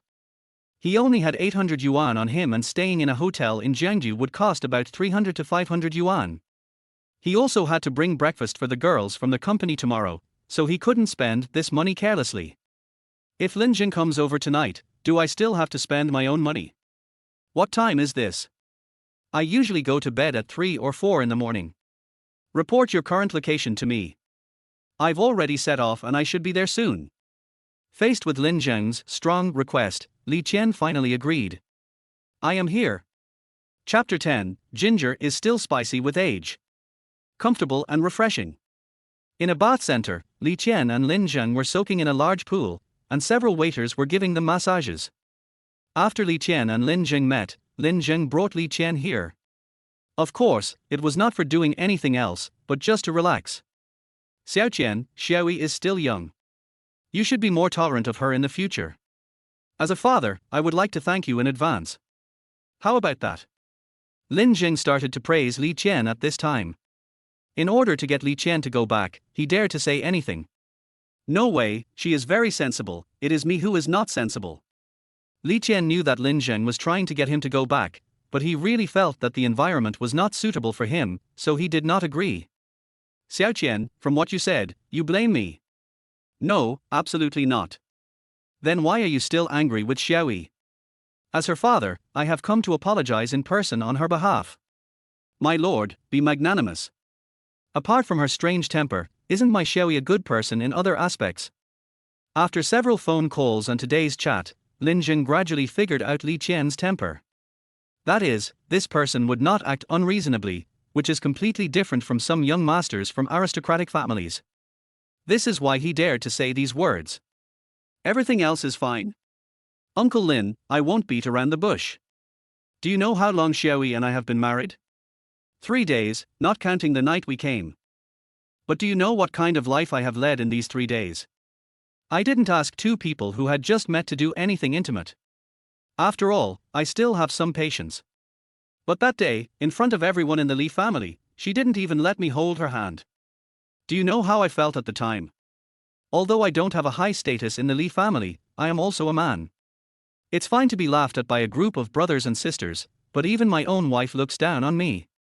Tell me, what do I want from such a life? As Li Qian spoke, he squeezed out a few tears, which made people feel that this child was really suffering. Xiaoyi is going too far. Xiaoqian, you've been married for 3 days and you haven't had sex yet.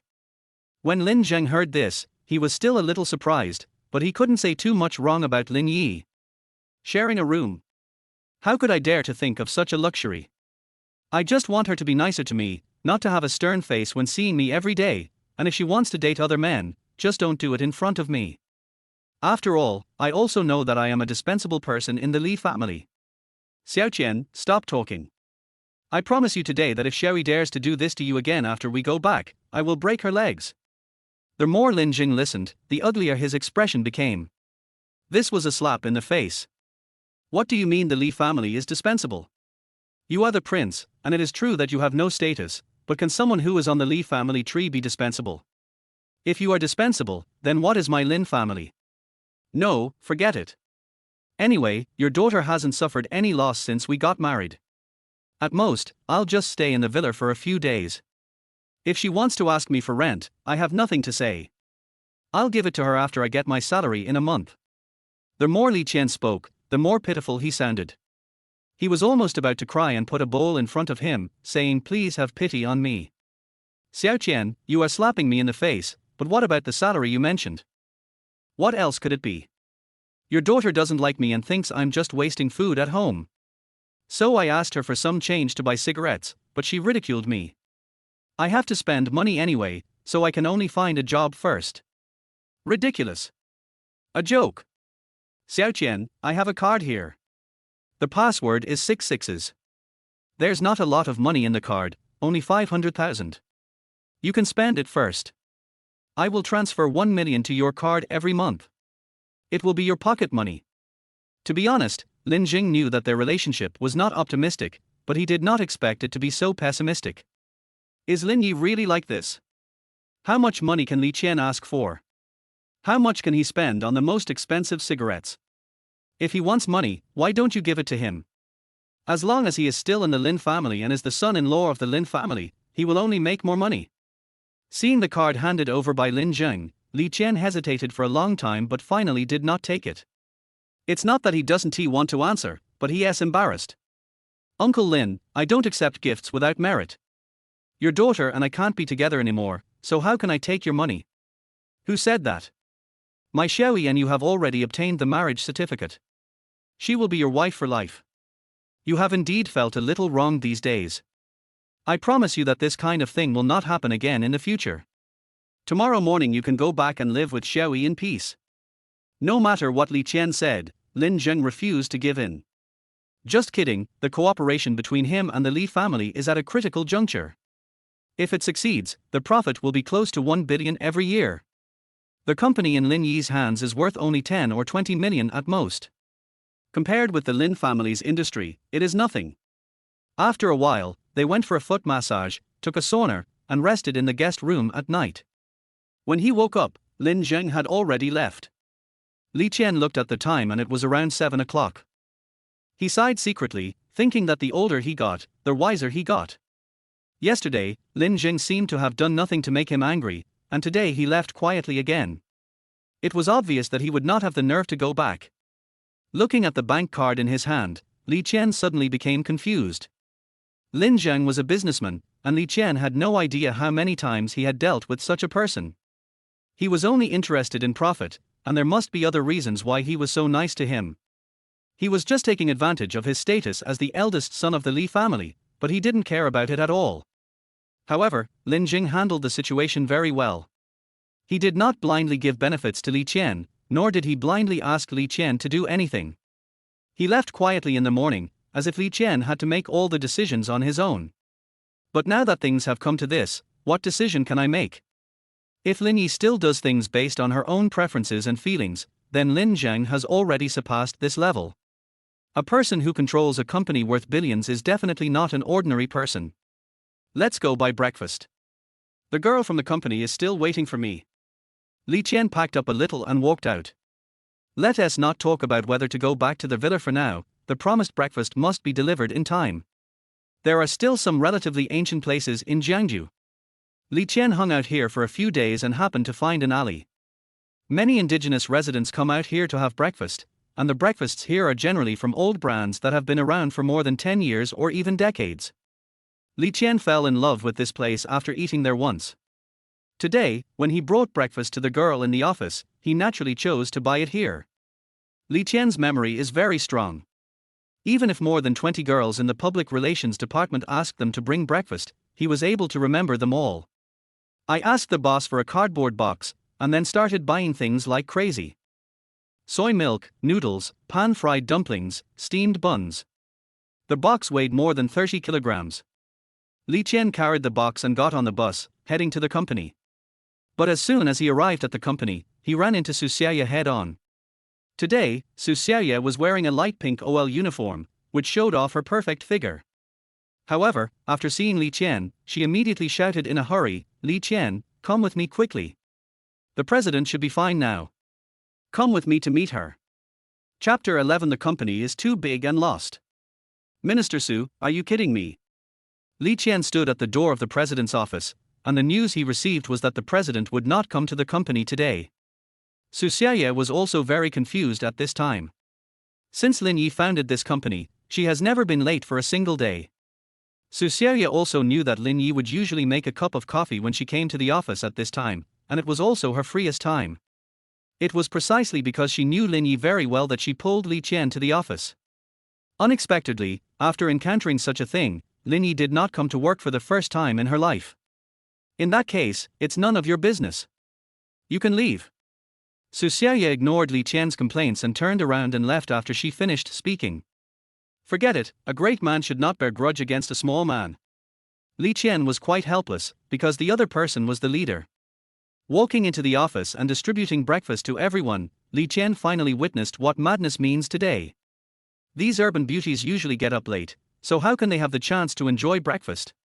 Li Qian originally bought some buns for himself, but after a while, he found that there was only a cup of soy milk left in front of him.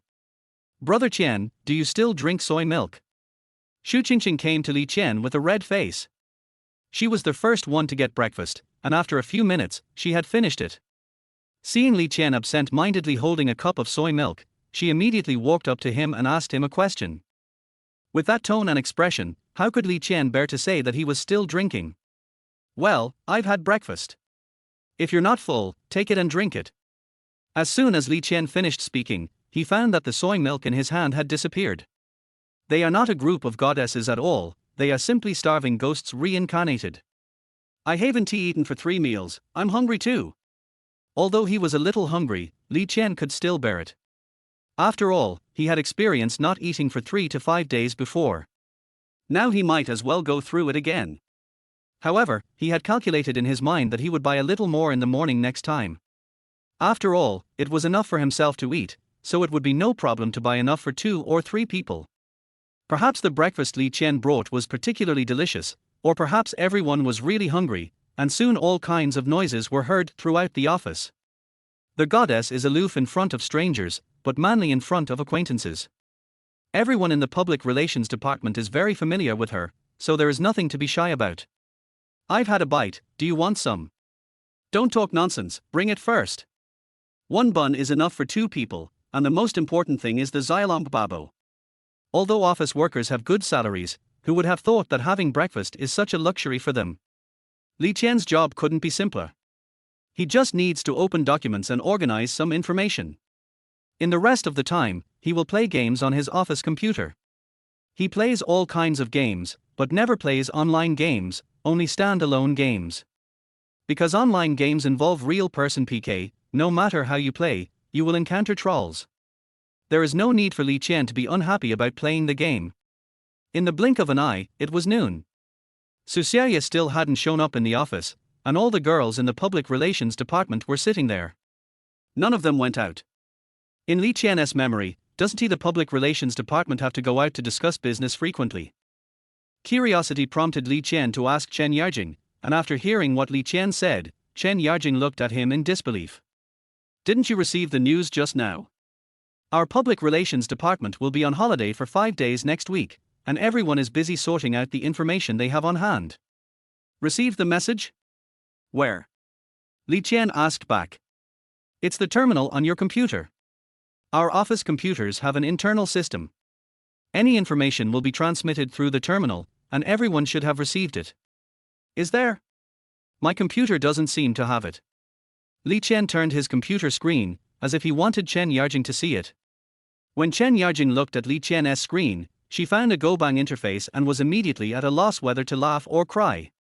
You play games on the computer? Yeah, I'm done with my work and have nothing to do. But you can't play games. The company has regulations. Besides, all their computers here are monitored. If the elder sister finds you playing games, you're done. No way, I'm just playing a single-player game, what else can she say? It's different. Big sister is very strict with us. The company must follow the rules. You should close the game immediately. The terminal is the avatar in the lower right corner. It's like a chat tool. You can chat on it, but it's usually Big Sister who uses it to post important information. Chen Yarjing kindly reminded Li Qian. Regarding their Big Sister, Chen Yarjing mentioned, Li Qian thought it should be Su Xiaoye. That woman looked cold, as if everyone owed her 200 yuan, but her figure was indeed impeccable. However, Li Qian still turned off the game. But when he opened the terminal, he found that there was not only a public message on it, but Su Xiaoye actually sent him a private message. Come to my office right now. In a word, Li Qian looked at the time. Damn, half an hour had passed. Yarjing, let me ask you something.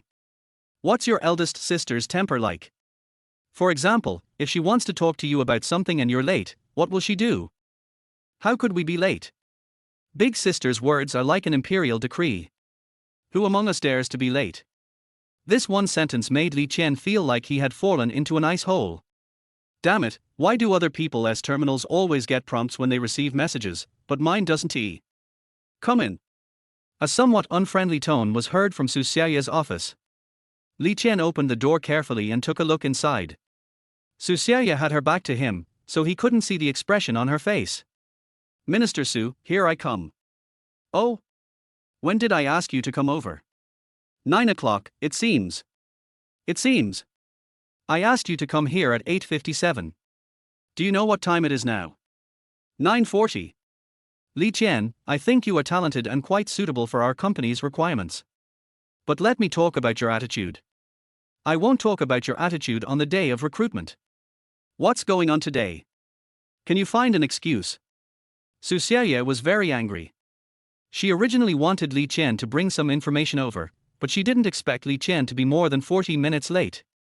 She had no choice but to go there in person. I actually have this excuse. The company is quite large and it took me a long time to find your office. Li Qian touched his head and said something. You? Su Xiaoye was suddenly choked, her little face turned red with anger, her body was trembling slightly, especially a certain part, which became extremely magnificent.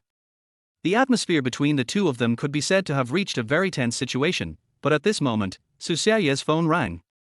She didn't have time to be angry with Li Qian, so she immediately answered the phone. What? How could this happen? Immediately control all the people present. I'll rush over right away. After saying that, Su Xiaoye hurriedly hung up the phone, picked up her bag on the desk, and walked outside. But when she walked in front of Li Qian, she suddenly stopped. Can you drive? Yes. Well, come with me. Regardless of whether Li Qian agreed or not, Su Xiaoye simply took his hand and walked outside. Chapter 12. I can drive, but I don't have a driver's license. Li Qian didn't know why Su Xiaoye looked so anxious. Su Xiaoye's car was a Honda with good performance. After Li Qian got in, he started it skillfully. Are you kidding? A man who has driven a tank can't drive a car? Go to Hongmao department store.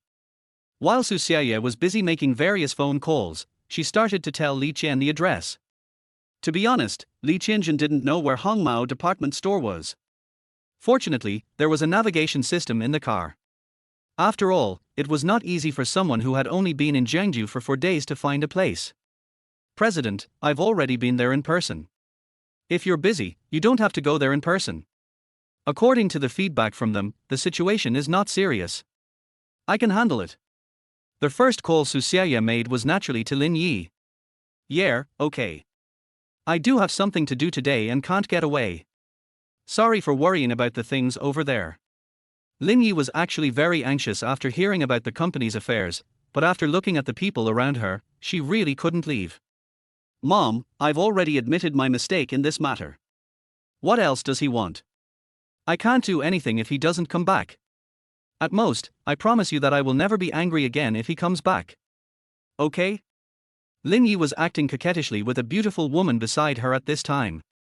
This kind of scene would surprise not only Li Qian, but even people who were familiar with Lin Yi would be surprised after seeing it. In everyone's mind, Lin Yi has a cold expression, but she actually acts like a spoiled brat. If there is anyone else in the world who is worthy of Lin Yi showing the look of her little daughter, then it would be no one other than the person next to her. The beautiful woman's face was full of love and concern. She was very happy to see her daughter snuggling in her arms like when she was a child. But today, there are some things she must say. She doesn't have any feelings about the Lin family, but she has to help her husband. Xiaoyi, your dad just called me and said that Xiaoqian will definitely come back today. It's mainly because of your attitude. I know you are not young anymore and have your own ideas, but since you two are already married, you should do your duty as a wife. I don't expect you to be a traditional wife who only does laundry and cooking at home, but you should at least be more attentive to your husband. I saw that you two are married but still sleep in separate rooms. If you spread this, When the beautiful woman said this, a helpless look appeared on her face. If Lin Yi wasn't so strong-willed, such a thing would never have happened. Mom, you have to give me some time to deal with this. He and I don't even know each other, and we're sleeping together like this? Mom, give me another month, and I'll try to get along with him. If I feel like we can still make it, then I'll be a real couple with him, okay? Lin Yi had no choice but to make a promise. Her mother had never forced her to do anything since she was a child, but she had done so twice recently. Marriage is one time, today is one time. She would not refuse any request from her mother because she still remembered the days when she and her mother depended on each other.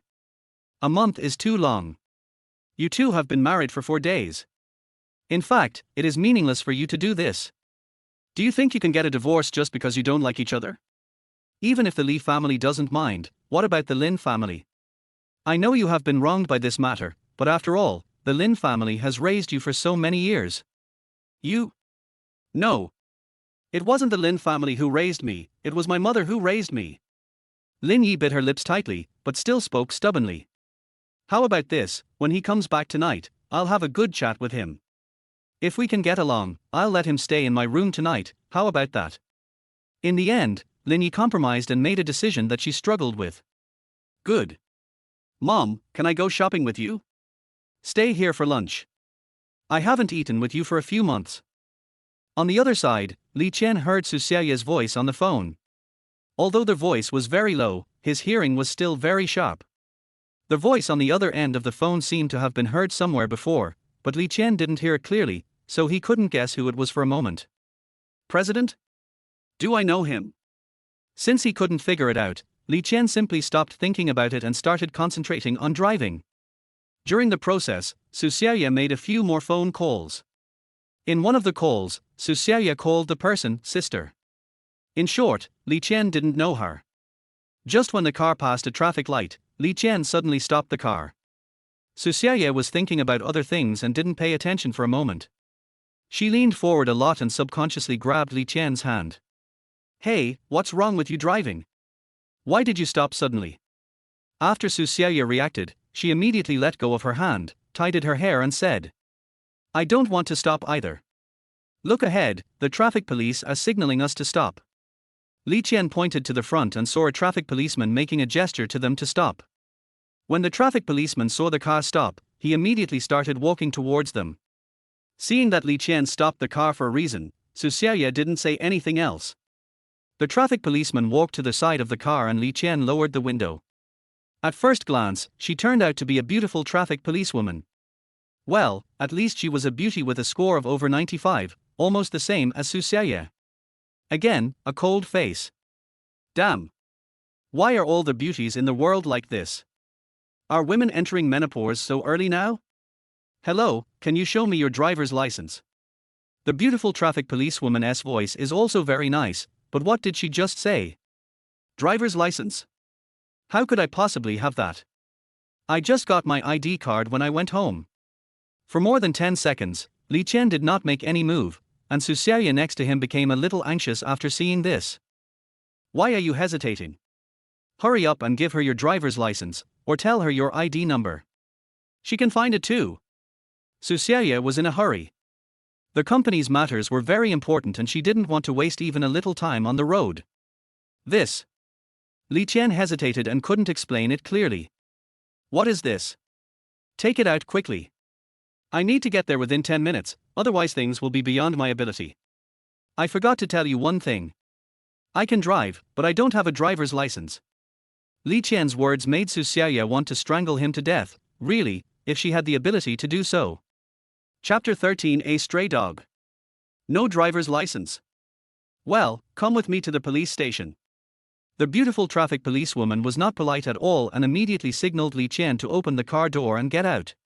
Driving without a license will result in a fine of less than 3,000 yuan and detention for 7 to 15 days. Li Qian looked at Su Xiaoya, which meant what to do. Open the door or not. Open the door and get out of the car. Su Xiaoya couldn't just let Li Qian drive over there. After all, the license plate was from Qingcheng International. Once it was discovered, it would not be good for either the company or the individual.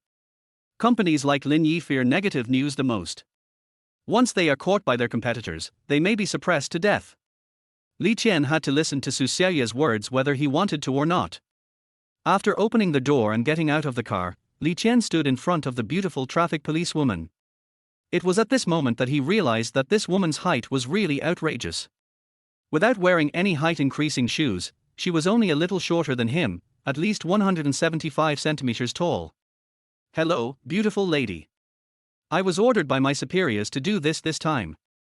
It has nothing to do with me. The first thing Li Qian said was to distance himself from the matter. Su Xiaoya was about to get out of the car, and after hearing this, she almost bumped her head against the roof of the car. This guy is so abominable that he can even say such words.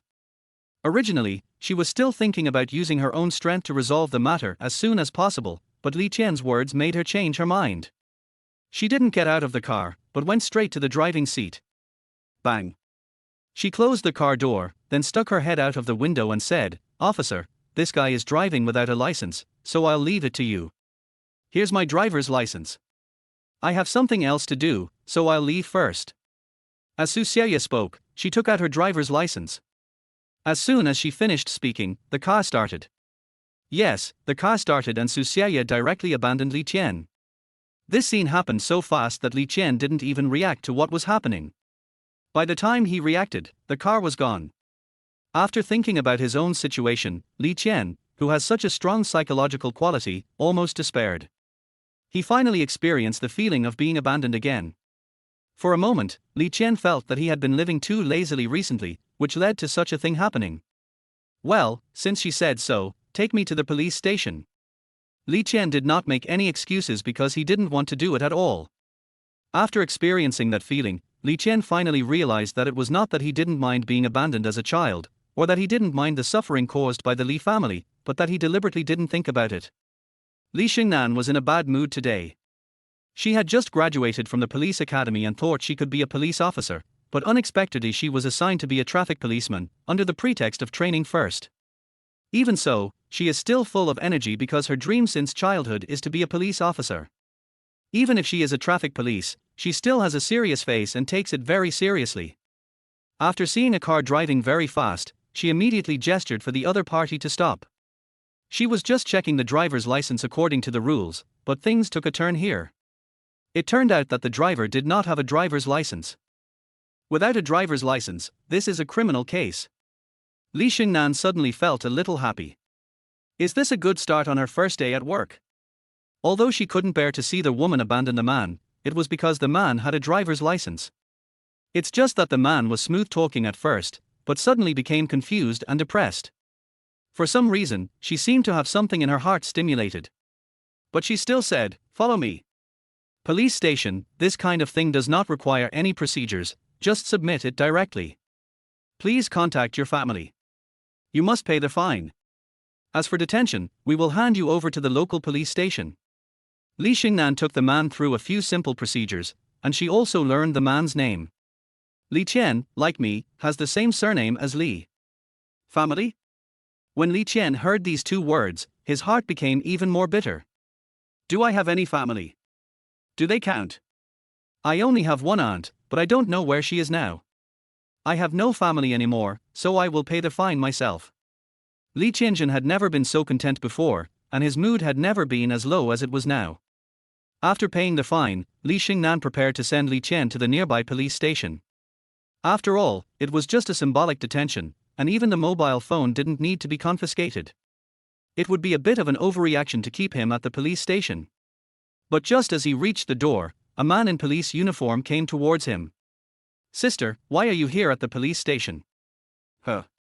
The man looked to be about 22 or 23 years old, and his face still had the youthfulness of his school days. But when he saw Li Qian, he showed a look of surprise, and then he started laughing. "Isn't this Brother Qian? Why are you here at the police station? And with my sister?" The man said this with a smile, then took a piece of paper from Li Xingnan. "Driving without a license? Har har." When Li Xingnan saw her younger brother, she wanted to say hello, but she didn't expect that her younger brother seemed to know Li Qian, and his smile just now didn't seem very friendly. "Yuran, do you know him?" Li Yuran is Li Xingnan's younger brother, actually only 1 year younger than her. He is currently a young police officer. "Sister, you didn't attend the old man's funeral a few days ago, so you don't know that the person in front of you is our Li family's eldest son, Li Qian big brother." When saying the word big brother, Li Yuran emphasized the tone. "Are? You are?" For a moment, Li Xingnan felt embarrassed. She accidentally caught her brother. Li Qian responded indifferently. Li Yuran, who was standing next to him, snorted coldly after seeing this. Even at this time, Li Qian was still putting on airs. "Brother Qian, why are you so careless? You were caught driving without a license. Do you want your brother to bail you out so you don't have to be detained? If someone posts bail, this punishment can indeed be ignored." When Li Xingnan heard this, her eyes immediately lit up. "Yes, Yuran, you go and post the bail, and Brother Qian only needs to pay the fine. But it's a pity. We are all family, so it's only natural for me to do this. But Brother Qian is the eldest son of the Li family. If word gets out that he was bailed out by a small fry like me, it will inevitably be a disgrace to Brother Qian's status. Brother Qian should find someone of similar status to bail him out." After saying that, Li Yuran laughed loudly, walked inside, and no longer looked at Li Qian. From beginning to end, Li Qian didn't say a word. He had already seen clearly what kind of person Li Yuran was and what her attitude towards him was at his grandfather's funeral. Similarly, Li Xingnan also completely understood that her younger brother and the eldest son of this family did not seem to be very friendly. Yuran, what are you laughing at? Li Yuran, who had just walked into the door, immediately heard a voice. It was a female police officer who was about to be conquered by him. Although Li Yuran was only a police officer, he would intentionally or unintentionally reveal that he was from the Yangjing Li family and was only here for some experience. As a result, there were few people in the entire police station who did not flatter him, and this female police officer was one of them. Lily, I'm not laughing at anything. I just met a dog and suddenly felt like laughing. I just saw you talking to someone, weren't you? Have you ever heard of a stray dog? In my eyes, he is no different from a dog now. You are so bad. Chapter 14, Disheartened. Even if Li Qian heard what Li Yuran said, he wouldn't care. In a word, there are many people who don't like me, so who do you think you are? Li Qian never took a minor character like Li Yuran seriously, but now when he looked at Li Xingnan, he felt a little uncomfortable. Why, such a nice woman, is from the Li family. Yes, Li Qian now has no good impression of the entire Li family. He originally had a good impression of Li Xingnan, after all, she was a beauty. But after knowing her identity, that little bit of good impression disappeared instantly. Brother Qian, Yuran is not sensible. I hope you don't mind. Li Xingnan didn't know much about family affairs, but she had no other ideas, so when she heard that Li Qian was actually the eldest son of the Li family, her tone became much friendlier. It's okay, just take me to the police station first. Brother Qian, although I didn't attend Grandpa's funeral, I also know that you are married. Do you want to call your family to inform them? This matter is actually easy to discuss. Can't we just let them bail you out? Li Qian's marriage had shocked the whole of Yangjing, but it came and went quickly. As a member of the Li family, Li Xingnan was naturally aware of this matter. After all, he was the eldest son of the Li family, so the commotion would not be small. No. Xiaoyi, Mom is leaving first. You must remember what we agreed on, okay? Lin Yi's mother said something very gently before leaving. After lunch, Lin Yi also spent the whole morning shopping with her mother as she wished. At this time, she saw her off, except for feeling a little reluctant, but without too much regret. The Lin family is a large family, so naturally there are many rules. For example, it is impossible for Lin Yi to live with her mother now. Good. After sending her mother to the car, Lin Yi walked back to her villa. Thinking that she still had things to do at the company, she prepared to rush there immediately. After all, it was only 2 o'clock in the afternoon.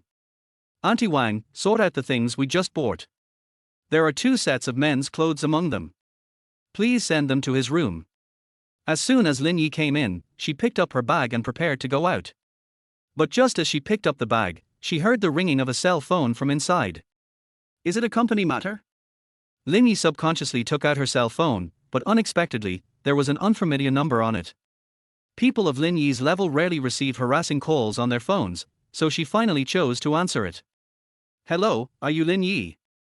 A woman's voice came from the other end of the phone. Lin Yi sounded a little puzzled, as if this voice was unfamiliar to her. Yes, it's me. Then can you come to the Jiangning Street police station? Li Qian is here now and needs someone to bail him out. What? What did he do? Lin Yi was a little surprised when she heard the news. After all this time, Li Qian was actually taken to the police station. It's driving without a license, it's not too serious, all you need to do is bail him out. Fortunately, when Lin Yi heard that it was driving without a license, she suddenly breathed a sigh of relief. Fortunately, it was not a serious matter, otherwise the courage she had finally mustered might have collapsed in an instant. Okay, I'll be right there. Detention is actually similar to solitary confinement. Li Qian was sitting inside. He hadn't said a word since he came in. It seemed as if everything around him had nothing to do with him. There was no mobile phone signal in the room, so he could only play stand-alone games, but Li Qian had no time to think about that at the moment. I don't know how long I waited, but suddenly the door of the room was opened. I raised my head subconsciously and saw Lin Yi's face. Frowning, with a hint of disgust in his eyes. Come back with me. I won't be so kind to bail you out next time. Lin Yi said lightly. She was also stunned when she saw Li Qian for the first time. Why was this man curled up and hiding in a corner? When Li Qian raised his head, Lin Yi clearly saw a hint of grey in his eyes. What's wrong with him? Hearing that he could leave, Li Qian stood up, brushed past Lin Yi, and walked quickly outside. Lin Yi doesn't care about his life or death.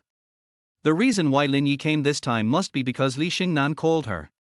But none of this matters. During these few hours, Li Qian has thought it all through.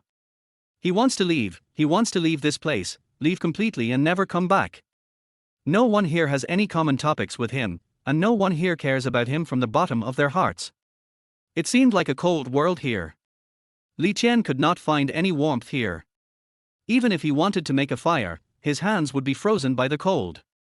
Li Qian hadn't eaten for almost 2 days. Although he was very hungry, the cold feeling in his heart had made him numb. The moment his cell phone had a signal, he immediately made a call. Yuhan, tell me your location, now, right now. After answering the call, Li Qian said in a somewhat impatient tone. What's wrong?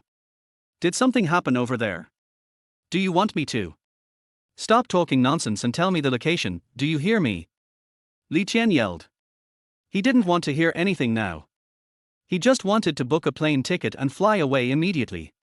Lin Yi followed behind Li Qian. Although she was not as fast as him, the distance between them was not very far, so she heard everything Li Qian said. What does it mean? This man is leaving? When did you start talking so much nonsense? I just want a position, did you hear me? For some unknown reason, Li Qian's voice became louder again, and even Lin Yi could see the impatience on Li Qian's face. Is this man going to get angry one day? Okay, I'll be there in 3 days.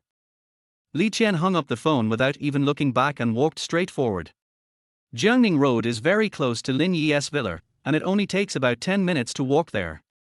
Li Qian walked very fast, and Lin Yi could only follow slowly behind him in the car. Arriving at the villa, Aunt Wang immediately greeted him and said, "Son-in-law is back." After saying this coldly, Li Qian walked upstairs without even looking at Aunt Wang. Lin Yi walked in from behind.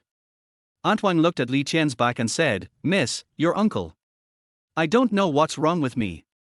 Li Qian didn't have much stuff, so a suitcase was enough. It took him less than 5 minutes to pack everything.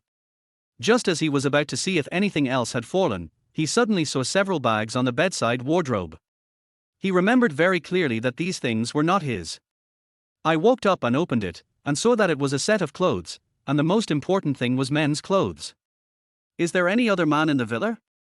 No. These clothes are. Lin Yi bought it for herself.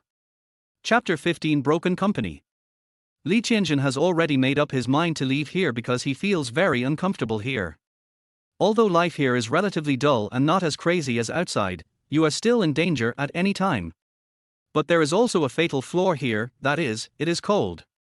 Everyone here seemed to be hostile to him. Although he was powerful, he also had a sensitive heart. He didn't like such a place and hated it. But when he saw these 2 sets of clothes, he suddenly felt something in his heart. In this world, perhaps only Qin Yuhan would buy clothes for him. All of Li Qian's clothes were bought for him by Qin Yuhan, because Qin Yuhan knew his height very well and the clothes she bought for him always fit him well, including the one he was wearing. Seeing this, his hand movements suddenly stopped. Sometimes it may take a long time to make a person despair, but if you want to make a person despair, then a moment is enough. Yuhan, I want to think about it for a while. Well, no, I wasn't angry just now. After making the decision, Li Qian discovered a problem. He was hungry, very hungry. Auntie Wang, is there any food in the kitchen? I'm starving. Half an hour later, Li Qian was wolfing down his food, while Wang Ma and Lin Yi were looking at him in disbelief. This guy has eaten about 6 or 7 pounds of beef in the past half hour, not to mention the water he drank. Uncle, please eat slowly. When Aunt Wang saw Li Qian like this, she kindly gave him a reminder. Yeah, I haven't eaten for 2 days. I'm starving. What Li Qian said was a little unclear, but Lin Yi and Wang Ma still heard it clearly. Haven't eaten for 2 days. Even though Wang Ma and Li Qian didn't have a good relationship, she felt distressed when she heard this. She glanced at Lin Yi and found that Lin Yi seemed a little embarrassed. Isn't he it? I had a quarrel with Li Qian yesterday at noon, and until tonight, all we had was a meal, for 2 whole days. The meal lasted a full hour. Lin Yi's eyes were wide open at the end. She was wondering how much Li Qian could eat. Antoine took out all the food in the refrigerator, and only then was Li Qian able to eat enough. Uncle, are you full? If not, should I go buy something else? Mother Wang was so shocked that she had seen people who could eat, but she had never seen anyone who could eat as much as Li Qian. Belch. Li Qian burped, then patted his chest, and finally took a sip of water. Okay, I'm finally full. What did you just say, Aunt Wang? Well. Hearing Li Qian say that he was full, Wang Mar simply didn't ask any more questions, but she was busy next. There is nothing left in the refrigerator, so I have to go out and buy some, otherwise what should I do if Lin Yi wants to eat? After saying hello to Lin Yi, Aunt Wang walked out. Lin Yi and Li Qian were the only ones sitting in the room. You just called, are you leaving? The two were silent for a long time, and Lin Yi spoke to break the situation. No. No way. So what do you mean by saying it will arrive in 3 days at the latest? No, I didn't say that, you heard it wrong. Lin Yi didn't believe Li Qian's answer, but she didn't dig deeper into it. After all, what Li Qian did had little to do with her, at least for now. How can you drive without a license? Since Lin Yi planned to have a good talk with Li Qian, she decided to start with this matter. It would have been fine if he didn't talk about this matter. As soon as he talked about it, Li Qian felt extremely angry. It was that woman from the company. She told me to drive, but she was stopped by the traffic police halfway, and then she just left me and walked away. Li Qian talked about this matter. In fact, just after he thought it through, he didn't care much about it anymore. When Lin Yi heard this, she immediately frowned. She had never known what kind of job Li Qian had found outside. When she heard that Li Qian was driving without a license for company matters, she immediately thought of some shell company.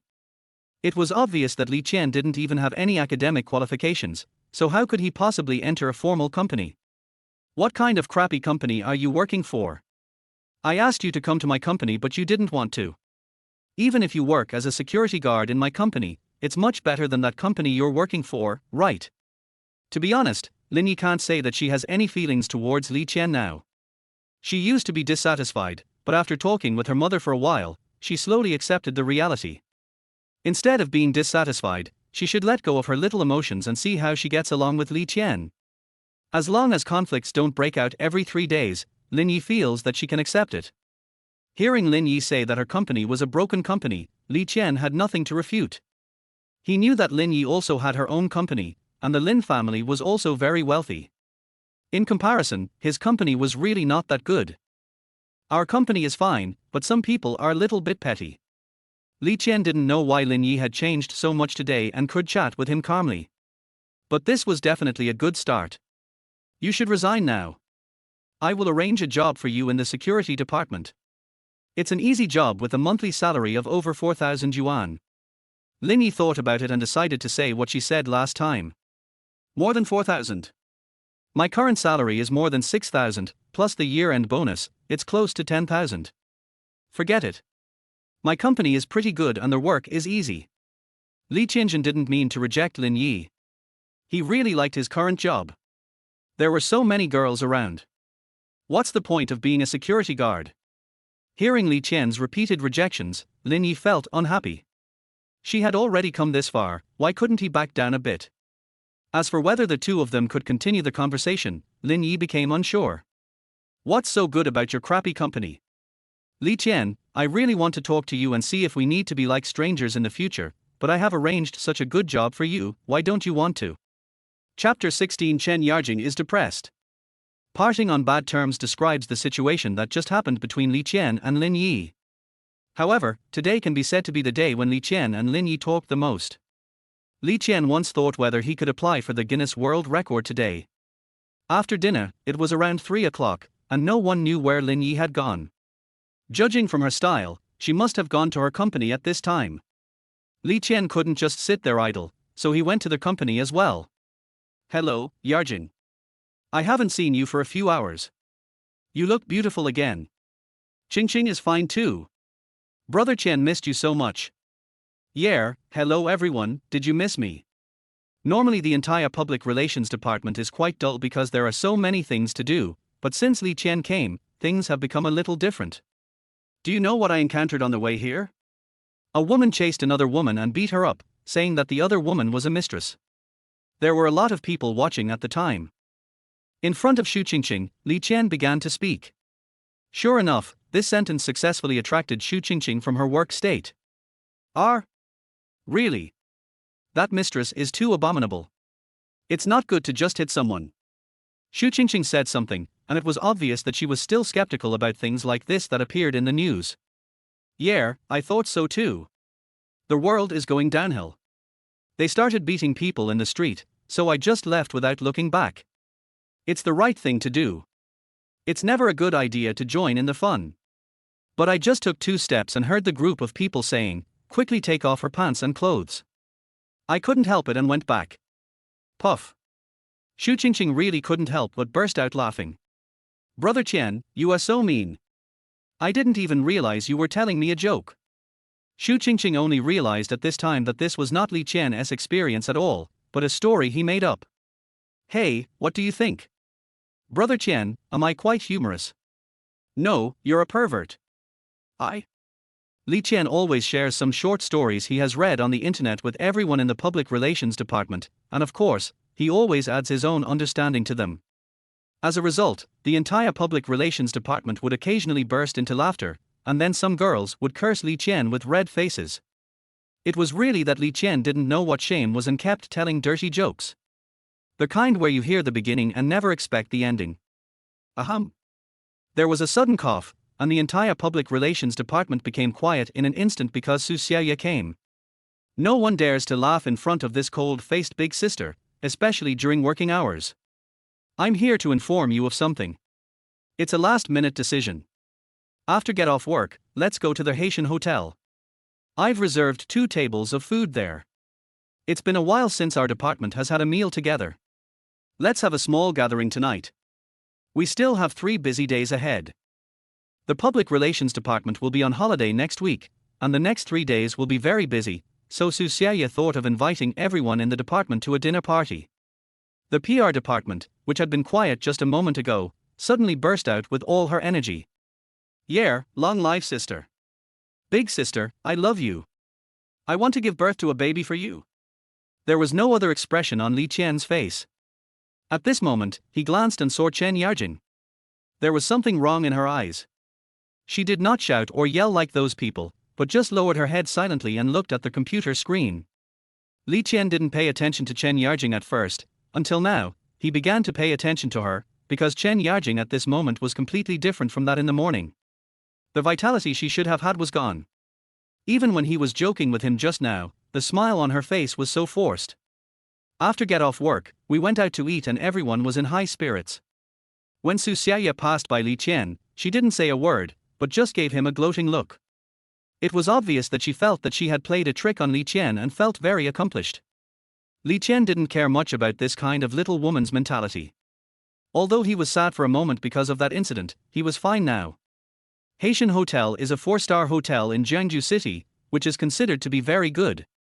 Su Xiaoye booked a large private room this time, and the cost must have been close to 10,000 yuan.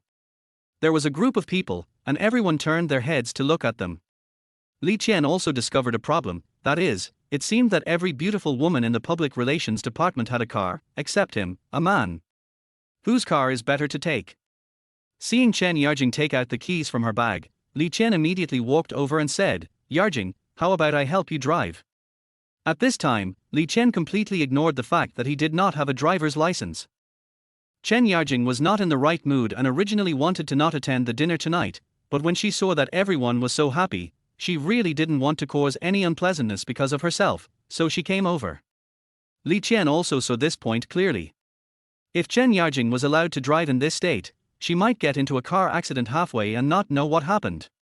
Yeah, okay. Chen Yarjing responded expressionlessly. Chen Yarjing's car is a modern, relatively economical one. Almost everyone in the company drives the same car, except for Su Xiaoye, who probably has a lot of social engagements and whose car is a Honda worth more than 400,000 yuan. It is not far from Haitian Hotel, and it only takes about 10 minutes to get there. However, there was a 5-minute traffic jam due to the rush hour. Because we made a reservation in advance, the dishes were served in less than 5 minutes after everyone arrived. They are all women and generally don't drink much, but today Susiaya still brought a few bottles of wine. A bottle of dry red wine that costs over 100 yuan is also a very economical cost-effective wine. Since Li Qian was the newcomer, he was the one to toast with the first glass of wine. After everyone had a glass of wine, Li Qian felt nothing at all. Just kidding, I used to drink red wine like plain water.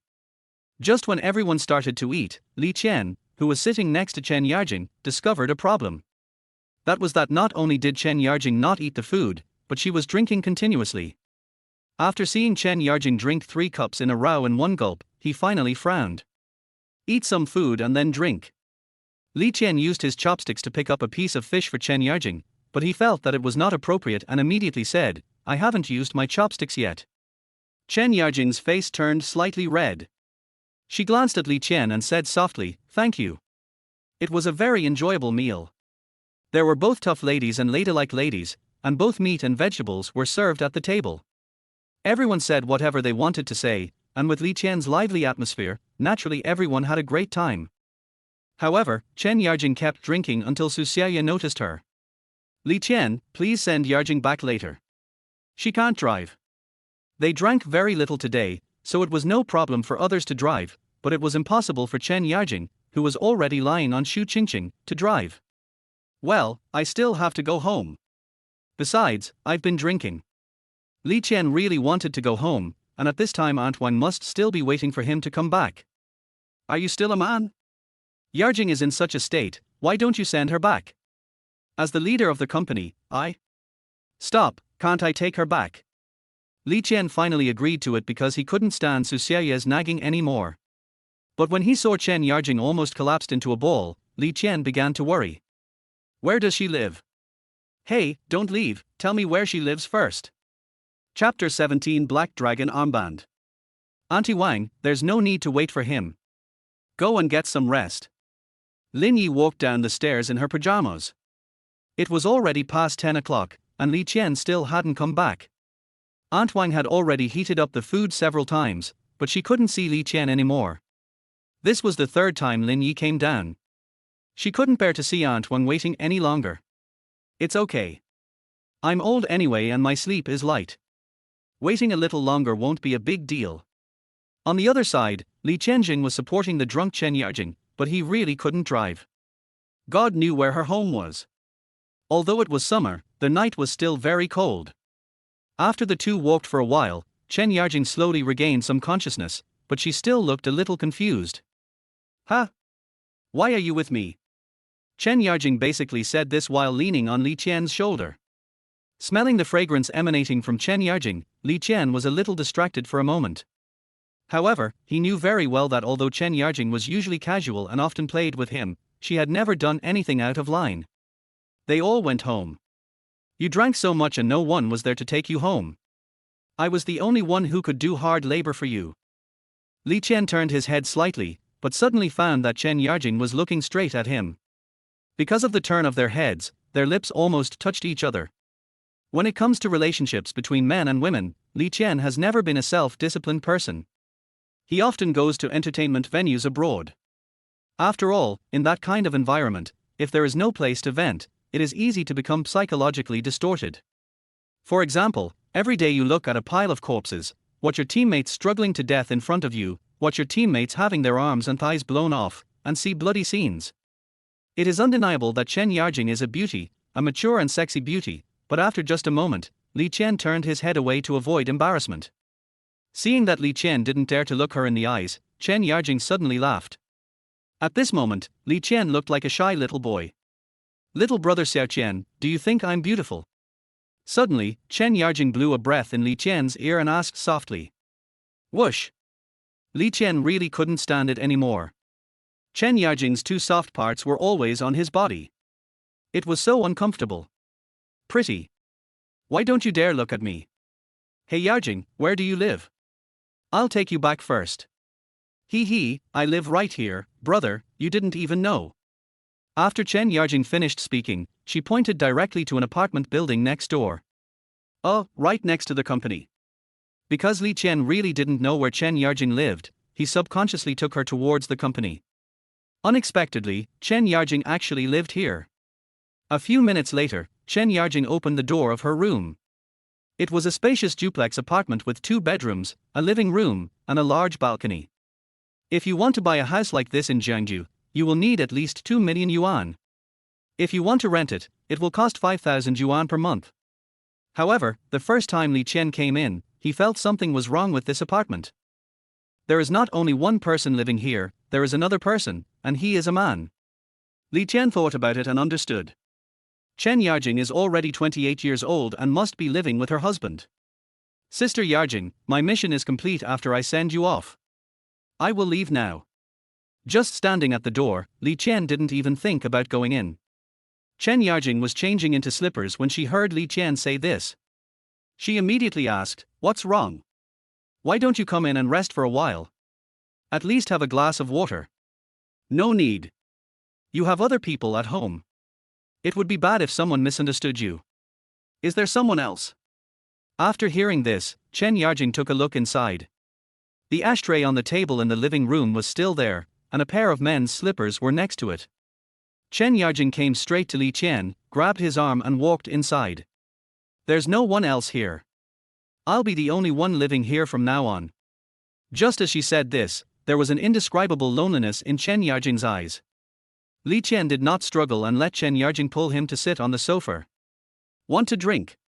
Chen Yarjing took 2 cans of beer and placed one in front of Li Qian, while she opened it directly and drank it in big gulps. "Sister Yarjing, you should drink less. I can see that you don't seem to be in a good mood today. If you don't mind, I can be your audience. Some things will make you feel better after you talk about them." Li Qian reached out and snatched the beer from Chen Yarjing's hand. Only then did he realize that Chen Yarjing's eyes were already wet. The next moment, Li Qian suddenly felt a soft body in his arms, and then he heard Chen Yarjing's sweet voice. "Kiss me." Li Qian finally lost control of himself, and with Chen Yarjing so proactive, the 2 of them staged a scene of ups and downs in the living room. Chen Yarjing, 28 years old, can be said to be at the most attractive age. 10 days after Li Qian returned to China, he had sex with a woman for the first time. Afterwards, Chen Yarjing snuggled in Li Qian's arms and fell asleep quietly, as if all the unhappiness had disappeared. Li Qian lit a cigarette for himself. He didn't feel any guilt in his heart. He was just thinking about how to explain to Lin Yi when he returned. But he soon figured it out. Did he need to explain? It can be said that there is no emotional foundation between him and Lin Yi at the moment, and it is hard to say whether they can be together in the future. Li Qian glanced inadvertently and saw something in a corner of the sofa. When he stretched out his hand to take it, his originally calm expression disappeared instantly, replaced by a stern look. Even Chen Yarjing, who was lying in his arms, seemed to feel it and curled up slightly. "This is a piece of cloth, a piece of black cloth. There is a dragon embroidered on it."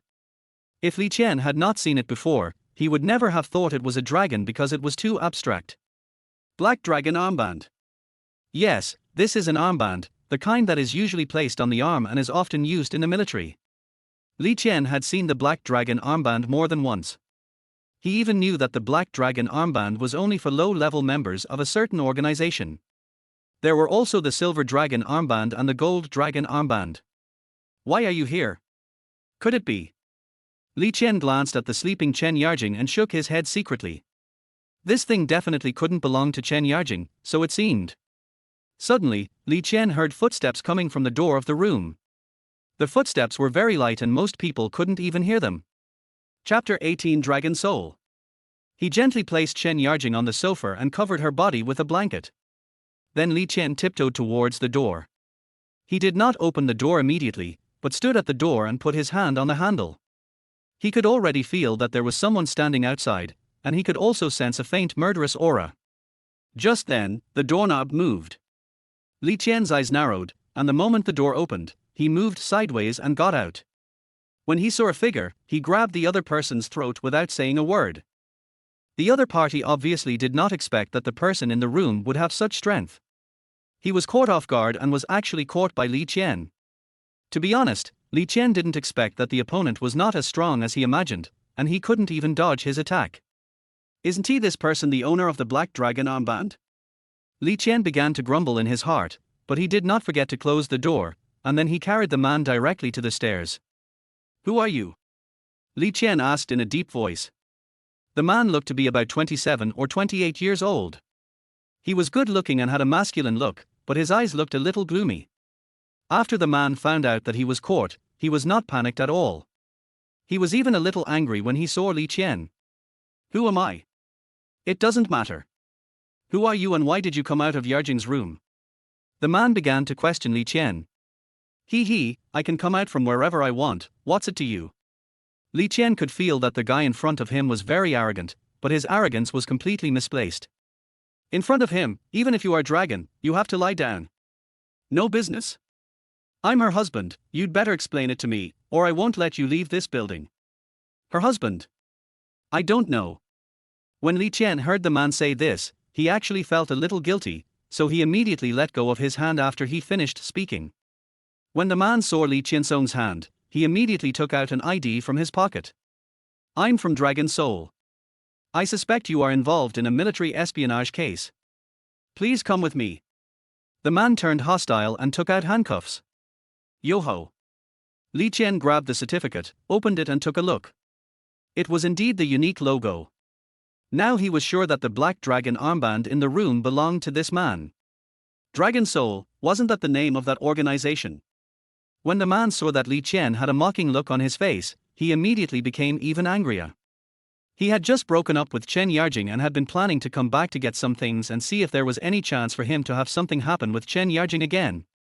After all, the two had been together before, although not many times, but the man was very obsessed with her. However, Chen Yarjing always kept him in suspense. After living together for 3 years, there were only such a few times. He was no longer satisfied, and given his situation, it was easy for him to find beautiful women, so he proposed a breakup. However, the girl he had a date with today broke the date, and he felt a little agitated, so he wanted to come to Chen Yarjing to vent. Anyway, he didn't care about this one time, and even if he forced himself, she would probably not say anything. But he didn't expect to find something wrong when he arrived. It turned out that a man brought Chen Yarjing back, and the two of them acted very intimate. This stinky woman, just one day after breaking up, was already in such a hurry to find another man. So he waited outside, but an hour passed and the man didn't show up, so he couldn't help but want to come in and take a look. He had already made up his mind that he would kill the man even if he had to fabricate a crime. The desire for possession was particularly strong in his heart, and he subconsciously believed that Chen Yarjing was his personal property, and even if he didn't want her, no one else could take her away. So he started by accusing the defendant of leaking military secrets and took out his ID. It can be said that ordinary mayors would respect this certificate very much when they see it, because the organization he belongs to is not under the jurisdiction of anyone. Seeing Li Qian's expression, the man immediately took out handcuffs from his pocket, but just as he was about to do it, Li Qian spoke. You'd better not take out the handcuffs easily, otherwise it will be difficult for you to take them back later. Li Qian spoke in a serious tone, but the other party pretended not to hear him. Snap. The handcuffs fell firmly on Li Qian's wrists. From beginning to end, Li Qian had a faint smile on his face. He was still a little afraid of the Dragon Soul organization. He had fought with them several times abroad. Although there were no casualties, the strength of those people with the Black Dragon armband was not weak, and they were about the same as the ordinary people in his team. Li Qian thought that since this man was from Dragon Soul, even if he had the lowest level Black Dragon armband, he should be able to resist him for 3 or 5 moves, but the other party didn't block a single move. Now that I think about it, the Dragon Soul isn't he that powerful? Let's go. You're going to take me for interrogation next, right? I wonder where your secret base is. Li Qian was surprisingly cooperative. He had never dealt with Long Hun since returning to China, so he took this opportunity to go and take a look. Humph, you are just being stubborn. Yes, you do have some strength, but I have to tell you that in the face of absolute power, your strength is not enough. Isn't it good enough? Just try it and you will know. Half an hour later, in an underground parking lot, the man brought Li Qian and locked him directly in a secret room. Then he left, apparently to do some preparatory work. Since he was fabricating a charge, it must be flawless. Li Qian took a look around and sat down with peace of mind. In Jiangju, some members of Dragon Soul didn't know how high their levels were, and he didn't know whether the ones he knew were here. Chapter 19 Jiu Yushin. Ron Yuan, how could you do such a thing? I am your second uncle, but in the entire organization, I am just a small role. You actually want me to help you fabricate charges and frame someone? In an office, the man who arrested Li Qian was talking about something with another middle-aged man. It is obvious that someone of Ron Yuan's level was able to join Dragon Soul, and it must be because of connections, otherwise Li Qian would not have subdued him so easily. Uncle, you must help me with this. That guy actually dated my girlfriend. I really can't stand this. As long as you agree, it will be done. Once that guy dies, if neither of us tells anyone, who will know? Ron Yuan's tone was almost pleading. Of course, he was just pretending. The reason why he dared to bring Li Qian back was that he was sure that he could get his second uncle to help him. Otherwise, how could he, a small peripheral member, be qualified to convict others? Ron Yuan, you've made a big fuss this time. What if the news gets out? No, uncle. I promise I won't let anyone know. By the way, there's one more thing I want to tell you.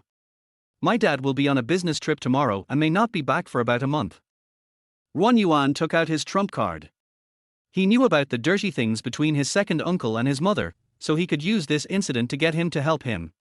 Sure enough, after hearing this, the middle-aged man's eyes immediately lit up. Thinking of his sister-in-law's coquettish figure, he suddenly felt a fire in his lower abdomen. However, he still said with embarrassment, "Okay, I will help you write the report on this matter, but this is only for this time. Don't do this kind of thing again in the future. Later, you will take the indictment and ask that person to sign it. Once it is signed, no matter who it is, there is nothing they can do to us. Okay, I promise to get this done. Name. Do I need to tell you?" Li Qian was dismissive of the questions from the guy in front of him. If anyone could interrogate him, wouldn't it be too embarrassing for him? Do you know where this is? This is the base of Dragon Soul. You'd better cooperate honestly. Maybe there is still a chance to get out. Otherwise. Ron Yuan didn't finish his words, but the threat was self-evident. Har har, didn't you just accuse me of leaking military secrets? You don't even know my name, yet you can say such things. It seems that you Dragon Souls are not that good. Hello, you don't want to tell me your name, right? Then don't blame me for torturing you. Come on, let's see who's afraid of who. Torture? Li Qian wanted to see what kind of punishment this so-called Dragon Soul could come up with. Seeing that Li Qian was too stubborn, Ron Yuan had no other choice. However, he was a cruel person. Torture? He was eager to do that. He wants Li Qian to suffer and confess his guilt at the same time. A few minutes later, Ron Yuan walked in with a syringe in his hand. There was some white liquid in the syringe, and Li Qian recognized it after taking a look. Concentrated aspirin. Li Qian revealed the contents of the syringe in just one sentence, and Ron Yuan's face looked a little ugly. How is it? Are you still stubborn now? After saying that, Ron Yuan waved the syringe in front of Li Qian. Although Li Qian was handcuffed at this time, Ron Yuan posed no threat to him at all. Aspirin is a medical drug, but if a person takes more than half a bottle, he will feel very uncomfortable and foam at the mouth. Although there are no injuries on the body, the pain is unbearable. Are you sure you want to use this? Are you scared? Har har. It was the first time that Ron Yuan heard Li Qian ask such a question, and he thought he was scared. I'll give you one chance. Send me out now and I can spare your life. Ron Yuan did not see the murderous look in Li Qian's eyes at this moment. Yes, he would feel irritated after seeing this potion. He did not forget how many times he and his aunt had been injected with this drug in Siberia. The purpose was to stimulate potential and do things that ordinary people could not do. In that kind of pain, one either chooses death or breaks through one's own limits. And the amount injected over there was at least 10 times what Ron Yuan had in his hand. Har ha har ha, you know what? This is the funniest joke I've ever heard since I was a child. I tell you, now just sit back and wait for the pain. After saying that, Ron Yuan took the syringe and inserted it directly into Li Qian's body. But at the moment when the needle tip touched Li Qian's skin, Li Qian took action. He broke the alloy handcuffs directly and grabbed Ron Yuan's neck. One can see the bulging veins on Li Qian's arms. People who are familiar with him know that he is a little out of control at this time. Li Qian himself doesn't have any major shortcomings, but he cannot be provoked. Maybe it was because his childhood experiences were too miserable, or maybe it was because he had taken too many lives and had a strong sense of violence, so once he was provoked, he would go berserk. After Wang Yuan took out the concentrated aspirin, Li Qian thought of his childhood experience. Snap. A trickle of blood flowed from the corner of Wang Yuan's mouth, then his eyes rolled back and his hands fell down unnaturally. The devil will never be polite to anyone. If he says he will kill you, he will kill you. After throwing Wang Yuan's body to the ground, Li Qian opened the door of the secret room and walked out. There was a surveillance camera in the secret room, and the scene just now had been seen by many people, so when Li Qian came out, there were already 5 or 6 people with real guns standing in front of him, all aiming their guns at him. Hee, are you the only ones? Li Qian made a disdainful sound. His eyes were a little red at this time. If Qin Yuhan was by his side at this time, he would definitely find an opportunity to give him anesthetics, but these people were not Qin Yuhan, and they did not know Li Qian's identity. What? You said our base in Jiangju City was destroyed. All the dozen or so staff members inside died on the spot. In a secret manner in Yangjing, a tall woman with long hair said this with horror in her eyes. Go and find out who has sneaked into the country. Once you find out, report to me. I will make them know the price of offending our dragon soul. After giving the instructions, the woman sat directly on the chair behind her. This news had such a huge impact on her that she couldn't imagine who had this ability. Although the base in Jiangju is not important and even has only a dozen peripheral members, it is not something that ordinary people can do. At this moment, the office door was opened again. Yushin, how about I treat you to a movie? There's a new movie that just came out recently. A man's voice came over. Jiu Yushin was worried. After hearing this voice that made her feel annoyed, she yelled, "Get out of here! Get as far away as you can." Chapter 20 Chen Yarjing's past. It was already past 3 in the morning when Li Qian returned to Chen Yarjing's place. Outside, he found a small river, washed his hands, and then washed his face. Now that he has calmed down, he feels a little helpless when thinking about what just happened. Of course, he would never feel guilty. He had killed countless people, both good and bad. If he felt guilty about everything, then there was no point in him doing anything else. Li Qian never portrays himself as a good person, because he knows that he is not a good person. After returning to Chen Yarjing's residence, Li Qian found that the door of the room was the same as when he left. He felt relieved, thinking that no one had come in. However, as soon as he came in, he saw Chen Yarjing sitting on the sofa. She had already woken up. Chen Yarjing knew very well what had happened between her and Li Qian. Although she was dressed neatly at this moment, the passion between them still remained in her heart. Originally, Chen Yarjing thought that Li Qian had left secretly. Although she felt a little disappointed, she also knew that this was a good thing. The two of them should just pretend that nothing had happened and remain friends in the future.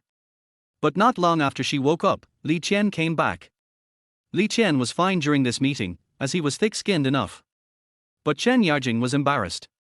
Well, I'll go back first. After saying that, Chen Yarjing walked down from the sofa holding the blanket. Indeed, she now lacks the courage to see Li Qian. But just as she was about to close the door, Li Qian's hand reached out. Sister Yarjing, I just met Wang Yuan. The reason why Li Qian knew this name was that he saw it on the man's ID.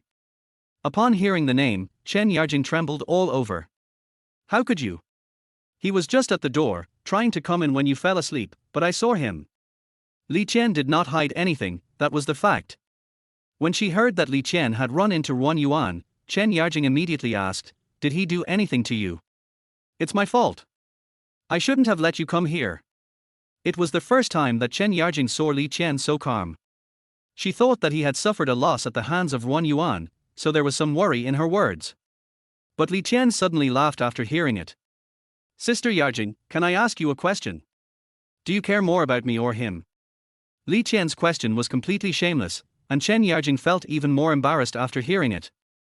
However, thinking about the changes in her relationship with Wang Yuan, she suddenly realized that she was subconsciously more inclined towards Li Qian. Do you want to know the story between him and me? Chen Yarjing was silent for a moment, and suddenly said something in a low voice.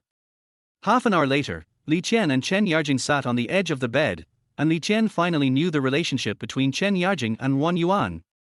The two are indeed a couple, and the main reason is a cliched story of a hero saving a beauty.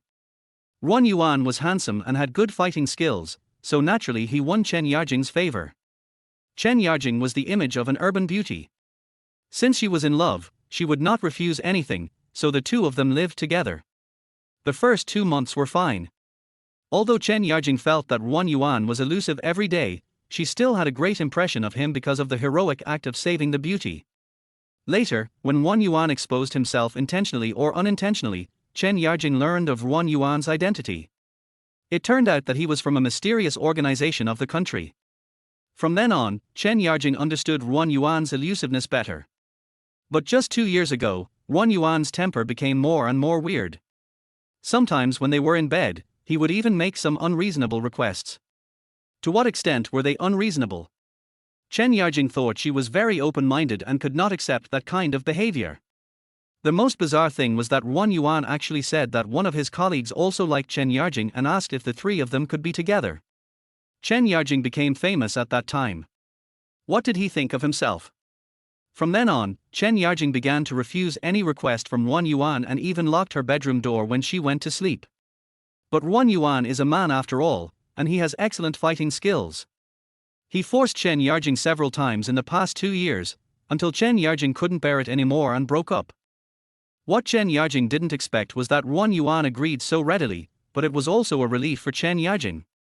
But just one day after they broke up, Wang Yuan actually called her to tell her something, right when she was at work. Wang Yuan said that he had a memory card with him, which contained videos of all the private things that happened between him and Chen Yarjing over the past few years, as well as many photos. Chen Yarjing didn't expect Wang Yuan to be so perverted. Wang Yuan had only one request, which was to play with him and one of his colleagues for a night. Although Chen Yarjing was not conservative, she would never allow such things to be leaked to the outside world. So she was struggling internally. This was the first time that her work was affected by her emotional affairs. She kept drinking, and when she was drunk, she saw Li Qian, who was so caring to her, and finally couldn't help but release all her recent depression. After hearing this, Li Qian felt a little annoyed. He didn't even think of searching Wang Yuan's body before leaving. He didn't know if he would be able to make it in time if he went now. Li Qian reached out and stroked Chen Yarjing's hair. After saying this, Chen Yarjing's mood had fallen to the lowest point. "Sister Yarjing, don't be sad. I promise you that Wang Yuan will never threaten you again.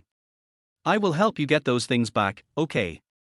Li Qian had never made a promise to anyone before, but today, even though he was not sure, he agreed. However, Li Qian's words did not cheer up Chen Yarjing. Instead, she looked at Li Qian with a wry smile and said, "No need. Wang Yuan is not someone you can mess with. My impulsiveness has already caused you trouble. I can handle this matter myself." Wang Yuan is from a mysterious national department. A commoner like Li Qian is no match for him. "Sister Yarjing, wait for me for a moment, I'll go out and find those things for you now." Li Qian did not give Chen Yarjing a chance to refuse and ran directly outside. Even though Chen Yarjing called him for a long time from behind, he did not look back. Isn't it just a dragon soul? Even if he kills all the people of Dragon Soul, Li Qian will find that thing. Chapter 21. You must give me what I want. Boss, the scene has been fully surveyed. This is all the information we have collected.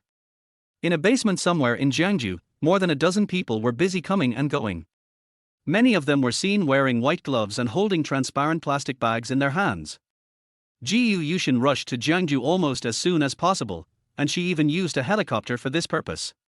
But when she got here, the scene before her shocked her. Everyone died, and their deaths were extremely tragic. 6 of them were holding weapons, but they were all killed by a mysterious force without firing a single shot. The 6 men died in the same way, with their ribs broken and their hearts exploding.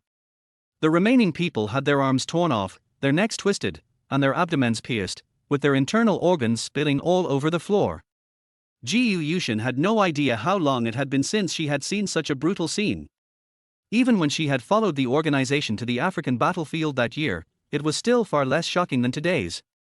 Looking at the things in her hand, Jiyu Yushin felt a headache. This was a slap in Long Hun's face. Taking a look at the silver armband on her arm, Ji Yushin knew that this matter must be explained, no matter who it was. Boss, I found a memory card from someone, do you want to see it? At this moment, a Dragon Soul member came over again to report. Bring it here. After taking the memory card, Ji Yushin inserted it into a machine next to her without any hesitation. She operated the touch screen and found several files inside. She opened one of them and found it was a bunch of photos. But after she took a look at the photo, she closed the page instantly, so that many people did not see what was displayed on the screen. Ji Yushin basically doesn't need to read the following content. Has the surveillance been repaired? The surveillance is completely destroyed. It is difficult to repair it. A Dragon Soul member said in a low voice. It must be repaired, this is an order. Ji Yushin said coldly. While these people were busy, no one noticed that a person was slowly approaching here. Li Qian has been here for a few minutes, and just now, he saw the memory card fall into the woman's hand. As long as there is a memory card, he must take it, without any reason, even if it means snatching it. Just when Ji Yushin was feeling very upset, a voice suddenly came from behind him. I want the memory card in your hand. Give it to me. Who? Ji Yushin turned around instantly and saw a person who was almost wrapped in darkness. As the man slowly approached, Ji Yushin saw the man's face. A man of about 23 or 24, with an indescribably stern expression. The police are investigating the case. Unrelated people, please leave immediately. Ji Yushin didn't hear clearly what Li Qian said, and thought he was just a passerby who came here unintentionally, so she said that irrelevant people should leave. When they usually do things, they always use the name of the police. After all, if you say you are Dragon Soul, ordinary people may have never heard of it. Give me the memory card in your hand, and I'll leave right away. What? Memory card? This time Ji Yushin heard it clearly, and she subconsciously put her hands on her waist. This is a habit formed over many years. When Li Qian said that, she knew that what happened here must be related to the man in front of her, which means that this person is very dangerous. Did you kill the people here? Ji Yushin was still relatively calm, but after seeing their boss like this, several other members of the Dragon Soul team around her also became highly alert. Many of them put their hands on their waists. These people were well trained and could draw their guns in a few tenths of a second and fire a bullet in 1 second. However, Li Qian looked at the scene in front of him coldly. There were only 7 or 8 members of Dragon Soul outside, all with black armbands on their arms, except for the woman. Although the Black Dragon armband is quite good, Li Qian never took it seriously. He dares to take on SS-level tasks alone, so these few people are nothing. I want the memory card in your hand. Li Qian did not admit it, but after he said this, it was no different from admitting it. Ji Yushin wondered if she was hallucinating. It was the first time she heard someone threatening Dragon Soul. The man who killed Dragon Soul actually came here to threaten me. How arrogant is this man?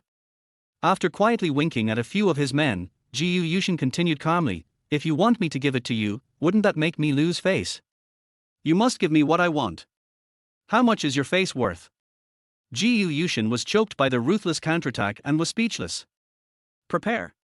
Suddenly, Ji Yushin shouted, and then she heard 7 or 8 people pulling out guns from their waists at the same time. These people loaded the guns and fired without any hesitation, all within 1 second.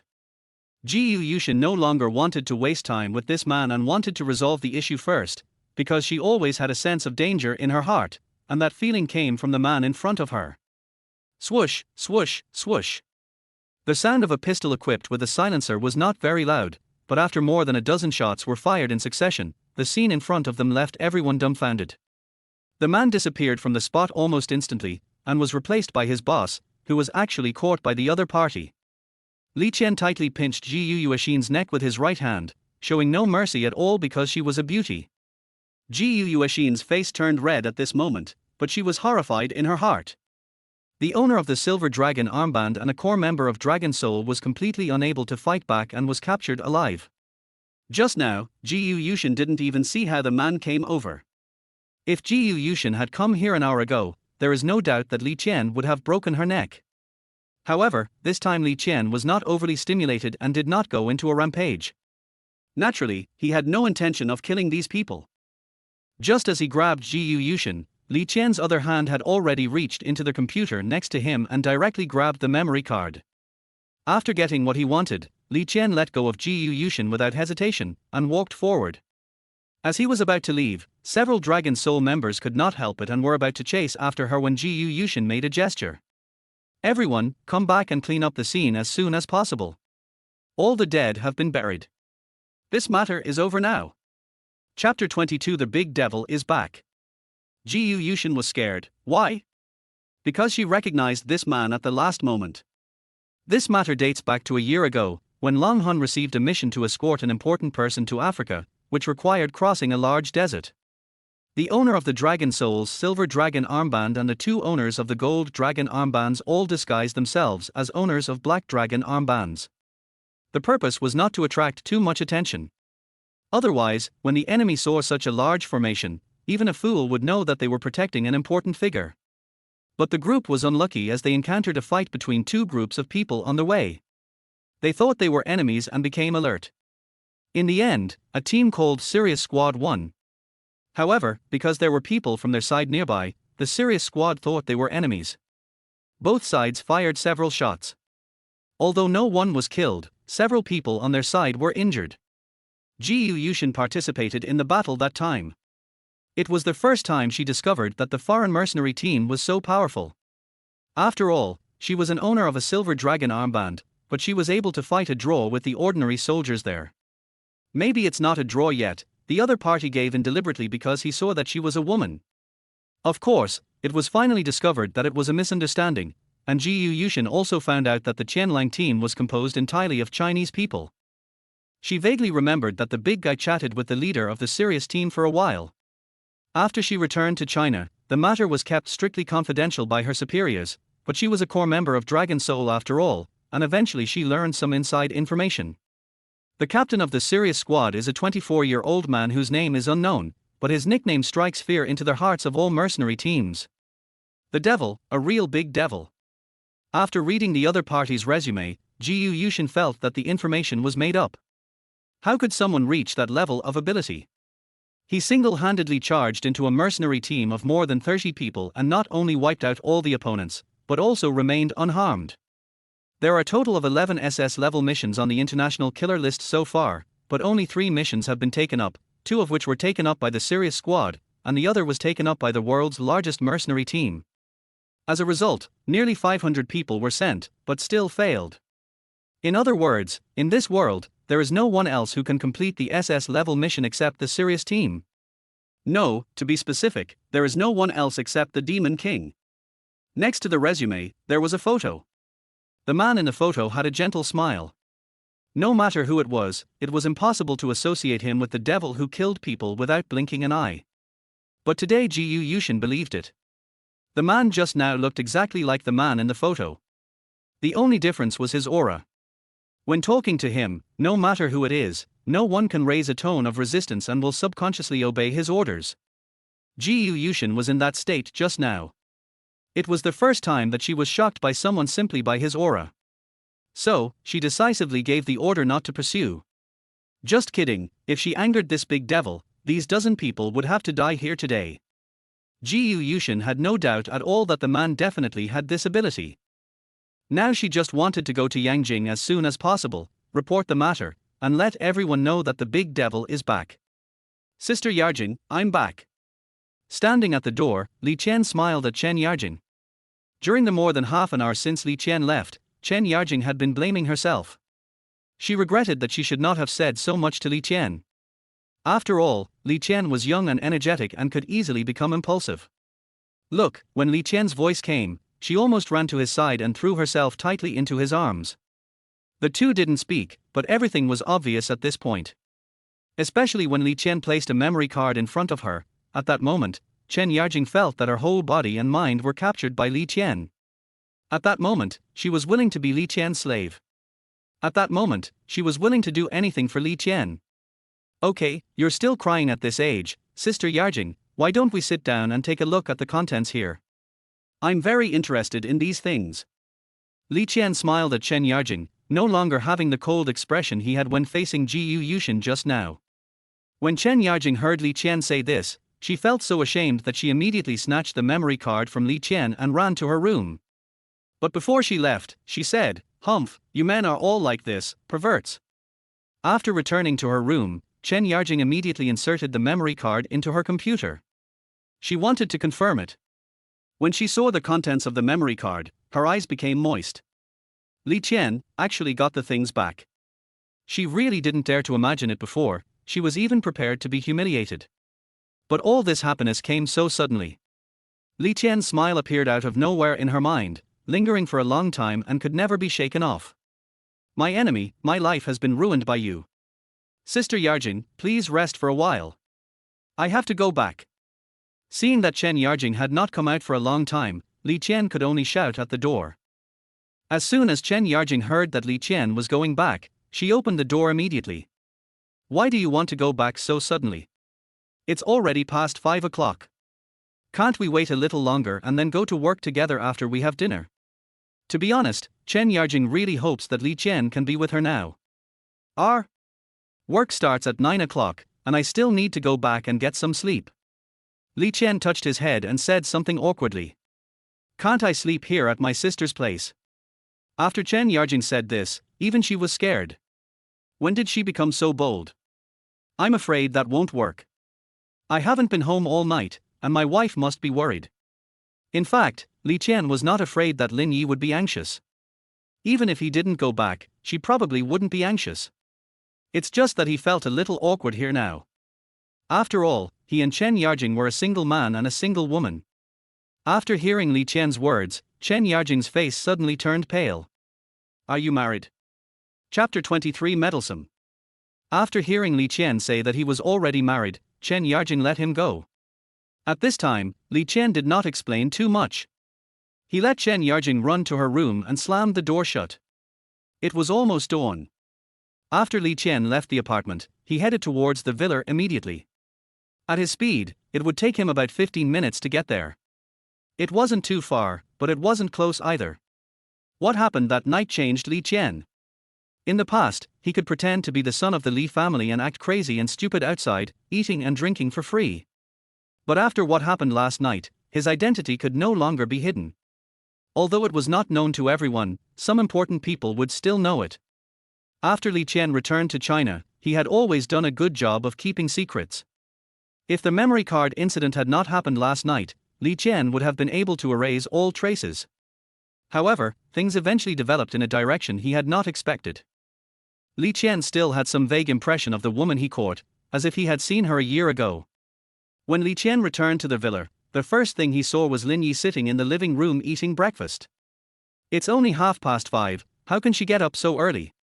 Lin Yi was wearing a sports outfit today. She lacked maturity but had the gentleness of a girl next door. But after she started speaking, that so-called gentleness disappeared instantly. "Auntie Wang, I'm done eating. I'm going out for a while." Still cold, it formed a sharp contrast with Li Qian's feeling just now. Lin Yi pulled up the hat on the back and put it on his head, then walked outside. When she passed by Li Qian, she didn't even look at him twice. As they passed each other, Li Qian didn't know what he felt at that moment. Sure enough, after what happened yesterday, the two returned to the scene of their first day of marriage. "You see, I don't have any feelings for you, and I don't have any thoughts about you." "Good morning, Madam Wang." After coming in, Li Qian greeted. "Good morning, uncle." Aunt Wang still spoke to Li Qian with a smile on her face. Even though she waited for him until 12 o'clock last night, Wang Ma never complained. This is a nanny's duty, and complaining to the owner is never a good thing. "Son-in-law, would you like to have some breakfast?" "I'll make some for you." Mother Wang didn't know that Li Qian would come back at this time, so she did less. "It's okay. I won't eat. I haven't rested all night. I'm going to sleep first. When I get up around 8 o'clock, I can go out and eat something by myself." Li Qian really didn't want to eat anything now. What happened a few hours ago made him feel uncomfortable. He had been living a dull life for more than 10 days, and when he suddenly saw blood, he even felt like vomiting. Because of this, he secretly laughed at himself. This was not the emotion a demon king should have. "By the way, what is she doing up so early?" Before going up the stairs, Li Qian turned around and asked. "Son-in-law, maybe you don't know, today is the anniversary of the young lady's grandfather's death. Every year on this day, she would get up very early and run over there from home. Death anniversary. After hearing this, Li Qian suddenly felt touched. He was a child that neither his parents wanted. Perhaps there were only two people who treated him well, one was his grandfather, and the other was his aunt. At this moment, Li Qian felt that he was no longer sleepy. After asking Wang Ma about the location of the cemetery, he immediately started running towards there. The distance is not very far, otherwise Lin Yi would not choose to walk. It is obvious that this cemetery is specially prepared for the rich. The surrounding environment is particularly good, and there are special maintenance staff. Li Qian could see Lin Yi's lonely figure from a long distance. After all, it was impossible for there to be anyone in the cemetery at such an early time. The morning breeze was cool. Li Qian stood not far away, watching the scene in front of him. Lin Yi didn't bring much, just a fruit basket and a bouquet of flowers, which were obviously prepared yesterday. At this moment, she was squatting slightly in front of the tombstone, her eyes extremely clear. "Grandpa, Xiaoyi is here to see you again. Are you doing well over there?" Lin Yi was talking to herself, perhaps only here, at this moment, would she reveal the softest part of her heart. "I have good news for you, Grandpa. Xiaoyi is married. My husband is a very good man and loves Xiaoyi very much. It's a pity that it's too early today and he is still sleeping. Otherwise, Xiaoyi would definitely bring him to meet you. Now that Xiaoyi has grown up, Grandpa no longer needs to come to see me secretly and give me gifts." Thinking about it now, Xiaoyi still feels that she was so happy when she was a child. "I think my husband must have been given to Xiaoyi by Grandpa, right?" Grandpa was afraid that Xiaoyi would be lonely and bullied. Lin Yi's voice was very soft, but Li Qian heard everything in his heart. The relationship between him and Lin Yi was definitely not what he had told her. Even Li Qian had never heard Lin Yi call him husband so naturally. But since Lin Yi said so, Li Qian would not expose it. After waiting for about half an hour, Lin Yi seemed to have vented his emotions and was ready to leave. Lin Yi knew very well that today was her grandfather's death anniversary, so her mother would definitely come here as well. She didn't want to run into others, so she had to come very early every day. But just as she was about to leave, she saw a figure beside her. The man had a smile on his face and was staring at her. Lin Yi felt a little guilty when she saw the man, but she thought that they were probably very far away from each other, and she spoke in a low voice, so no one should hear her. So, Lin Yi walked towards Li Qian with this thought in mind. Well, she had no intention of talking to Li Qian, but this road was the only way she had to take. "But, wife, what you just said is so true. It turns out that I have so many advantages. As expected, you are the only one in the world who understands me. Even I don't understand myself." Li Qian chuckled, without noticing that Lin Yi's face had already turned dark. This was the case on the surface, but Lin Yi was still very embarrassed in her heart. She didn't expect that what she just said was heard by him. "Have a finger in the pie." In the end, Lin Yi gritted her teeth and said these four words. Does this have anything to do with meddling?" Li Qian was a little confused by what Lin Yi said. In fact, Lin Yi just wanted to ease the embarrassment. With her personality, how could she give in front of Li Qian? So she could only say that Li Qian was meddling in other people's business. "Who told you to come here for no reason?" Lin Yi didn't answer and just walked past Li Qian. Li Qian felt helpless when he saw this, but it was not in his character to give in so soon. So he immediately ran over and put his arm around Lin Yi's shoulders from behind. "Well, that's it. Since we are husband and wife, it's okay to take a walk together. Yes, just don't move your shoulders. I'll do it. Why are you walking out all the time? Towards me, yes, yes." Chapter 24. Keep your distance. Lin Yi was like a child, so nervous that she didn't even know where to put her hands. It was also today that Li Qian discovered another side of Lin Yi. Of course, Li Qian didn't do anything excessive. He just put his arm around her shoulders. If he did something else, there was no doubt that Lin Yi would get angry on the spot. The two walked for 5 or 6 minutes before Lin Yi finally did as Li Qian said, and they walked side by side, with Li Qian gently holding her shoulders from behind. Lin Yixio frowned slightly. There was one thing she couldn't understand, which was why men and women liked this. But when Li Qian placed his warm hands on her shoulders, she gradually understood something. It gives people an indescribable feeling, which may be what others call a sense of security. The two of them really didn't have much in common, so after the first few minutes, there was only silence between them. After walking for a while, Lin Yi seemed to have thought of something, and said while looking ahead, "If you don't come back at night, can you give Aunt Wan a call? She is old, and it's not good for her to keep waiting for you." After hearing Lin Yi's words, Li Qian was a little puzzled. Could it be that? Thinking of this, Li Qian felt a little guilty. At this time, Lin Yi continued, "If you don't want to, it doesn't matter. I'm just making a suggestion." Lin Yi knew very well that she had no right to make any suggestions on Li Qian's life, just as Li Qian had no right to speak over her. Moreover, Li Qian is the eldest son of the Li family. It is not a big deal to let a nanny wait for meals. Lin Yi doesn't want Li Qian to have other ideas because of these trivial matters. I see. I was inconsiderate last night and I didn't remember Wang Ma's phone number. How about this? I'll apologize to Wang Ma when I get back. How about that? After thinking for a moment, Li Qian said very seriously. Lin Yi was indeed a little surprised. Li Qian not only agreed, but also promised to apologize to Wang Ma later. Even if it was her, Lin Yi, she would probably at most feel guilty if she encountered such a thing, and would never apologize to anyone specifically. Lin Yi replied calmly, but at this moment she had other ideas in her mind. Is this man really that easy to get along with? But why do I always feel uncomfortable? Is it because I subconsciously resist this man? Should I give him a chance and also give myself a chance?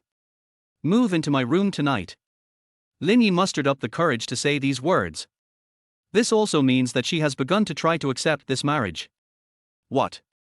Li Qian looked at Lin Yi in surprise, wondering if he had just heard it wrong. She asked him to move into her room at night. Li Qian admitted that no man would be able to resist a woman like Lin Yi, so he agreed without even thinking about it. After saying this, the two ran out of topics again. Li Qian felt the same way. He was usually very talkative, so why couldn't he open his mouth in front of Lin Yi? To other women, Li Qian could tell them some jokes or some dirty jokes he saw on the internet, but in front of Lin Yi, he couldn't say any of these words. It's not because of anything else, but because Lin Yi seems to have no sense of humor. If you tell her, she will only respond with two words: boring. After returning home, Li Qingjin apologized to Wang Ma and promised that this situation would never happen again and that he must return home before 10 o'clock. If I don't go home one day, I will call before 10 o'clock and ask for Wang Ma's phone number. Of course, Li Qian also took the opportunity to ask for Lin Yi's number, saying that if Wang Ma's phone ran out of battery or she didn't hear it, he would call Lin Yi. Since they were already husband and wife, Lin Yi would not be stingy with a phone number and gave it directly to Li Qian. I have to go to work and bring breakfast to my colleagues at the company. After eating a few bites at home, Li Qian said to Lin Yi. But afterwards he said to Lin Yi, together. What he meant was whether they should go to work together. Although Li Qian didn't know where Lin Yi's company was, they must have passed by the alley where breakfast was sold, because there was only one road in front of the villa, and the other side led to Jiangju City. Lin Yi's company would definitely not be there. You go first. I need to prepare some things before going to the company. Lin Yi refused, she really had something else to do. Of course, Li Qian didn't think much about it and just left. Breakfast is coming. Mine. And mine. Li Qian had just entered the office and was surrounded before he could finish his sentence. Then Li Qian felt countless hands grabbing around in front of him, and a whole box of breakfast disappeared in just a few tens of seconds. The only thing Li Qian was thankful for was that he had eaten at home in the morning. Xu Qingqing quietly came to Li Qian, and then asked mysteriously, Brother Qian, how did you and Sister Yarjing get along last night? What? Don't pretend. Didn't you send her back last night? Yeah, what does that matter? Didn't anything happen between you? Sister Yarjing was drunk at the time. When Xu Qingqing said this, there was a matter-of-fact expression on her face. Li Qian thought, you guessed it right, I was pushed back last night, but I can't say this even if you kill me. What are you thinking about? After I sent her home last night, I went home too. After saying that, he did not forget to tap Xu Qingqing on the forehead, signaling her to go eat her breakfast. After sending Xu Qingqing away, Li Qian immediately looked towards Chen Yarjing. She was the only one in the office who did not get breakfast today. Li Qian took out a breakfast from behind him as if by magic and placed it in front of Chen Yarjing. But Chen Yarjing seemed not to see it and was busy with the things in her hands. However, Li Qian could see some problems from her somewhat flustered hands. Sister Yarjing, what's wrong with you? No, it's okay. Go to your seat and don't get so close to me. This distance is also called close. Li Qian is now standing 1 meter away from her, okay? It was fine when they moved the chairs together before. Sister Yarjing, don't you want to see me? What happened last night? Nothing happened last night. You sent me home and then left. Let's keep our distance from now on, okay? Chapter 25 An accident in the restaurant. Li Qian knew the reason why Chen Yarjing deliberately avoided him, it was because he was already married.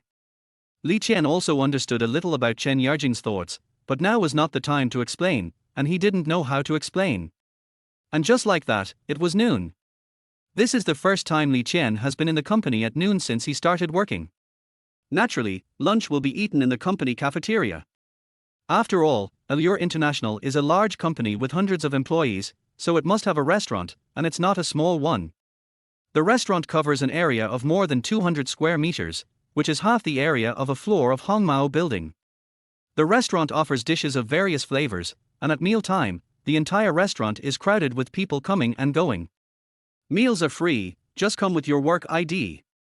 It has to be said that Li Qian has been to restaurants in many places, and the restaurant at Qingcheng International seems to him to be the most tasteful. Most of them are semi-private rooms with a very warm decoration. Seeing such a restaurant makes you feel hungry. In addition, most of the people in Qingcheng International are young people, so the restaurant is always packed with people at noon every day. There are beautiful ladies dressed in exquisite clothes and handsome men dressed in stylish clothes. At Qingcheng International, even the CEO will come to the restaurant to eat. In the entire restaurant, there is only one formal private room, which is reserved for the president of Qingcheng International.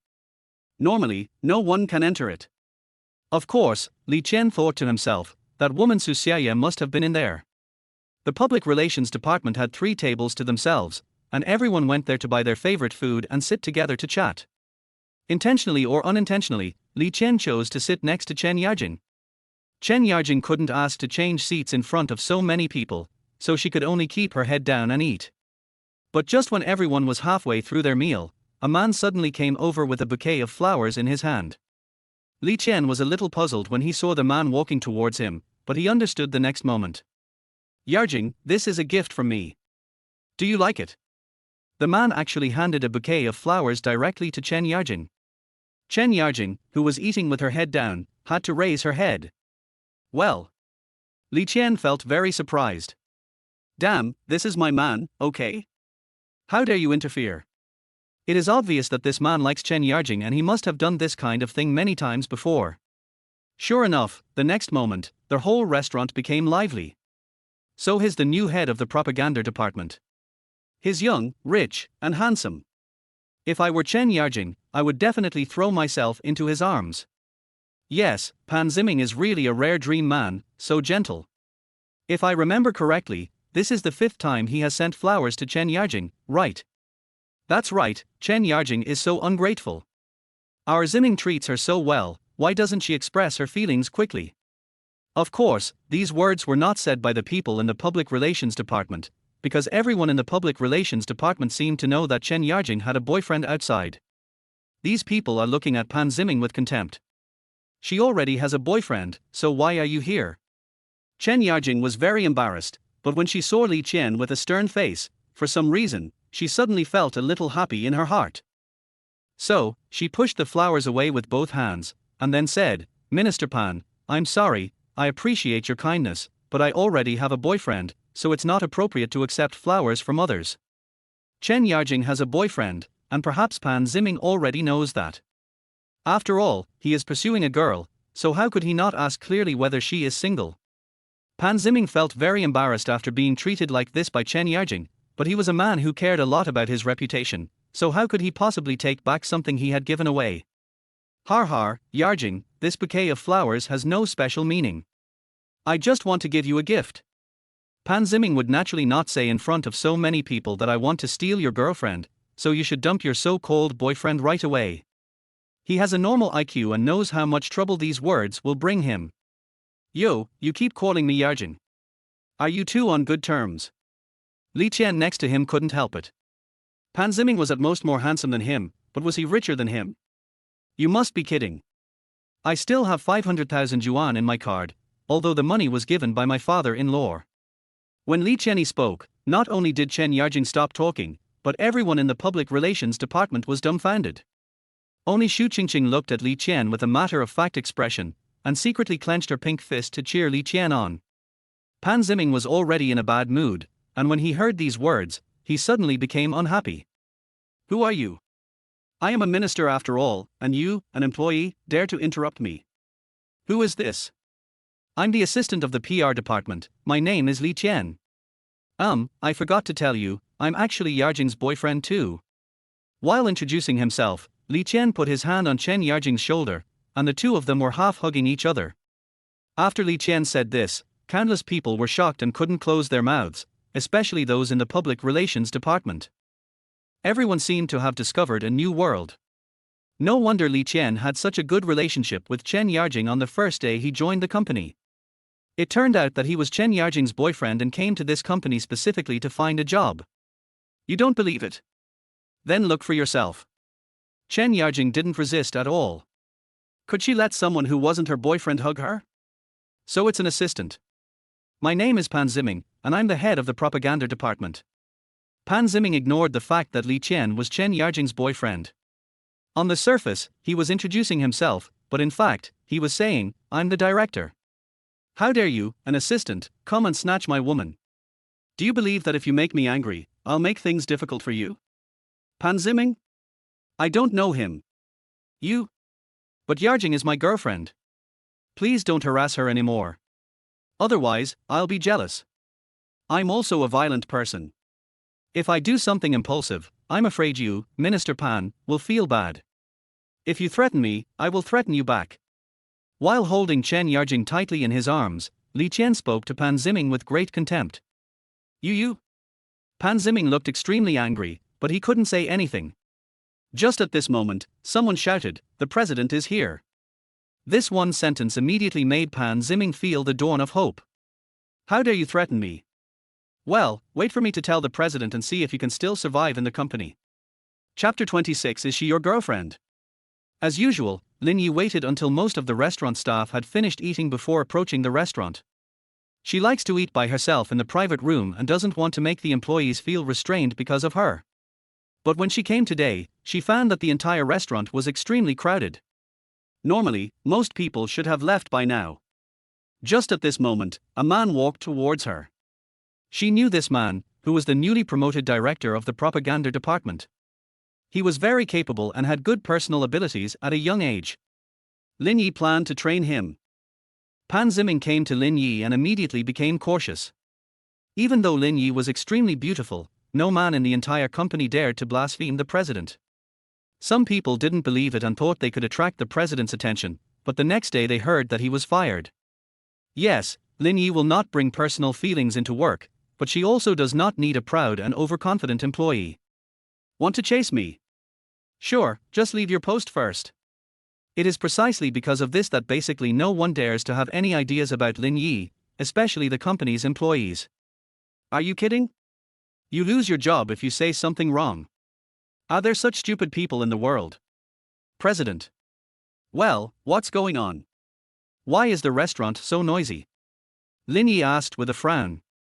When Pan Ziming saw this, he was delighted, knowing that his CEO was angry.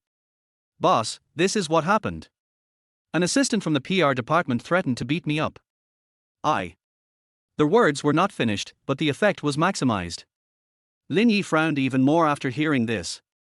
An assistant threatened the director. How could such a person enter the company? Go and have a look. Li Qian was comforting Chen Yarjing, telling her not to worry, that he would not be afraid even if the president came. Chen Yarjing didn't say anything on the surface, but she was deeply moved in her heart. Just at this moment, a voice came from the side. President, it's him. He's the assistant in the public relations department. Everyone present heard what he said to threaten me just now. Pan Ziming looked like a child who had successfully dragged his parents over after a fight. He was looking at Li Qian and Chen Yarjing with the attitude of a winner. He thought that Li Qian would definitely lose his job this time because Lin Yi had always been like this. If Chen Yarjing's boyfriend lost his job, would Chen Yarjing still like him? In fact, Pan Ziming was right. Lin Yi really wanted to verify it. If it was true, she would fire the employee without hesitation. But when she walked into the crowd, she was suddenly stunned. Not only was she stunned, but even Li Qian himself was stunned. What's going on? Why is she here? Could it be that he found out where I work and wanted to force me to work as a security guard there? Just as the two were silent, Chen Yarjing saw her president coming and hurried over. She wanted to explain that Li Qian had argued with Pan Ziming because of her, and hoped that the president could forgive him this time. After all, their current jobs are very good, and it would be a pity to lose them. Boss, my boyfriend Li Qian had an argument with Minister Pan because of me.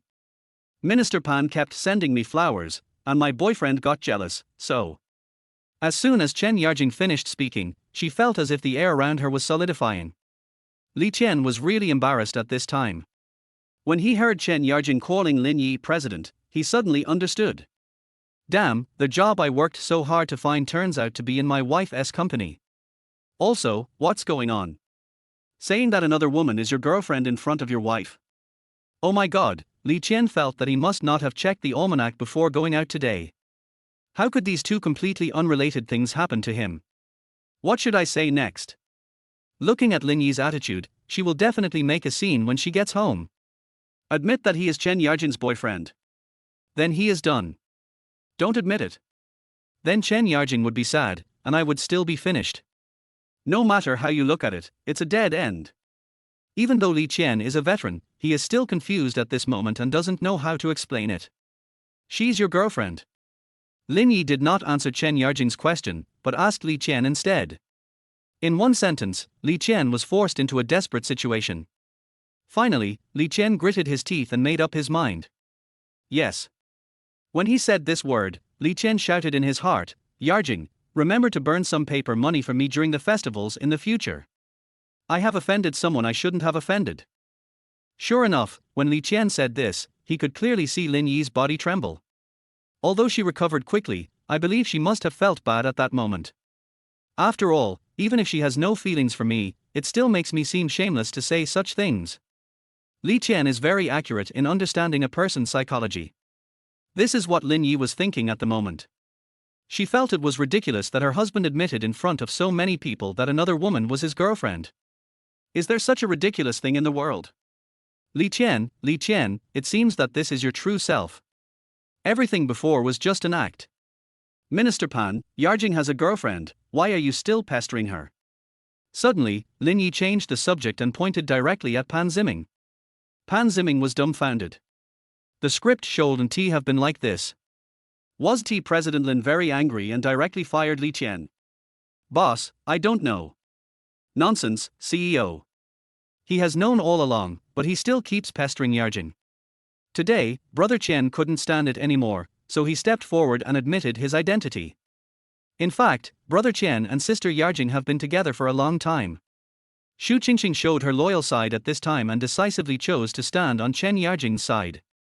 Li Qian was so sad that he wanted to cry but had no tears. How come my brother has been with her for a long time? If you don't speak, no one will think you are dumb. Xu Qingqing's words became the turning point of the whole incident. Lin Yi looked at the reactions of everyone in the public relations department and guessed about 70% of it. Minister Pan, go back and write a report for me. Report? What report? It must be a resignation report. Lin Yi really doesn't like people who try to poach someone even though they know the other person has a boyfriend. Even if you have the ability, people with this kind of character are not worthy of joining the company. Boss, You two, come with me to the office. Lin Yi ignored Pan Ziming's words, turned around and said something to Li Qian and Chen Yarjing. Chapter 27 Lin Yi's Ultimatum. Li Qian and Chen Yarjing looked at each other. It was obvious that Chen Yarjing didn't quite understand what Lin Yi said, but Li Qian knew it very well.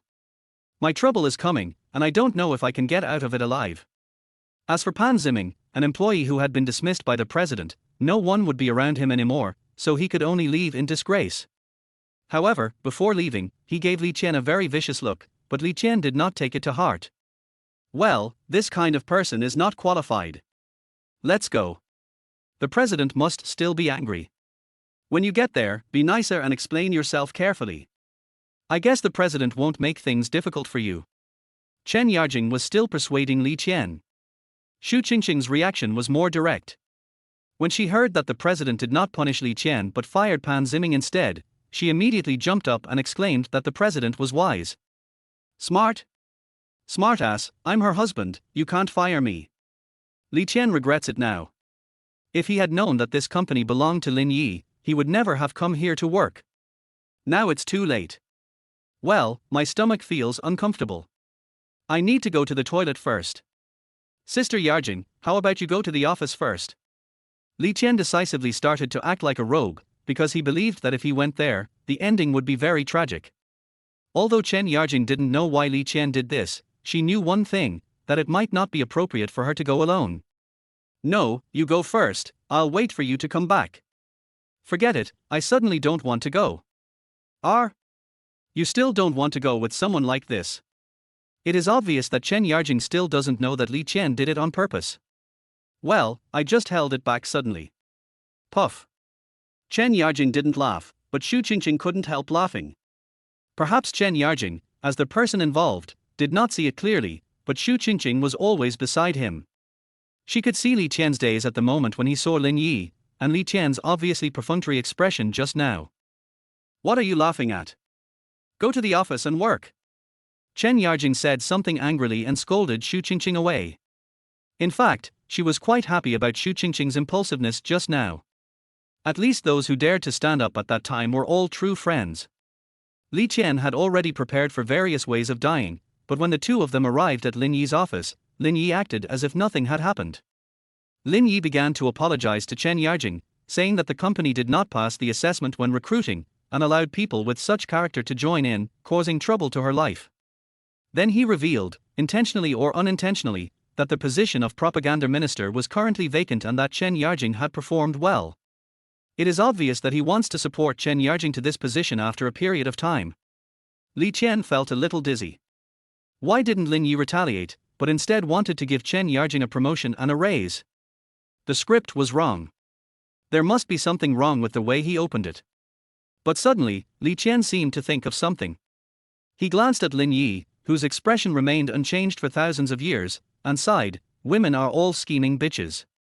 Lin Yi did this probably for only one purpose, and that is to transfer Chen Yarjing out of the public relations department. Chen Yarjing obviously saw it, but she couldn't say anything because on the surface this matter was very beneficial to her. But Chen Yarjing was also a little puzzled. Even though Lin Yi was a little angry with Li Qian, she would not be transferred out of the public relations department. Was it wrong for her to be with her boyfriend? Maybe she would be more efficient this way.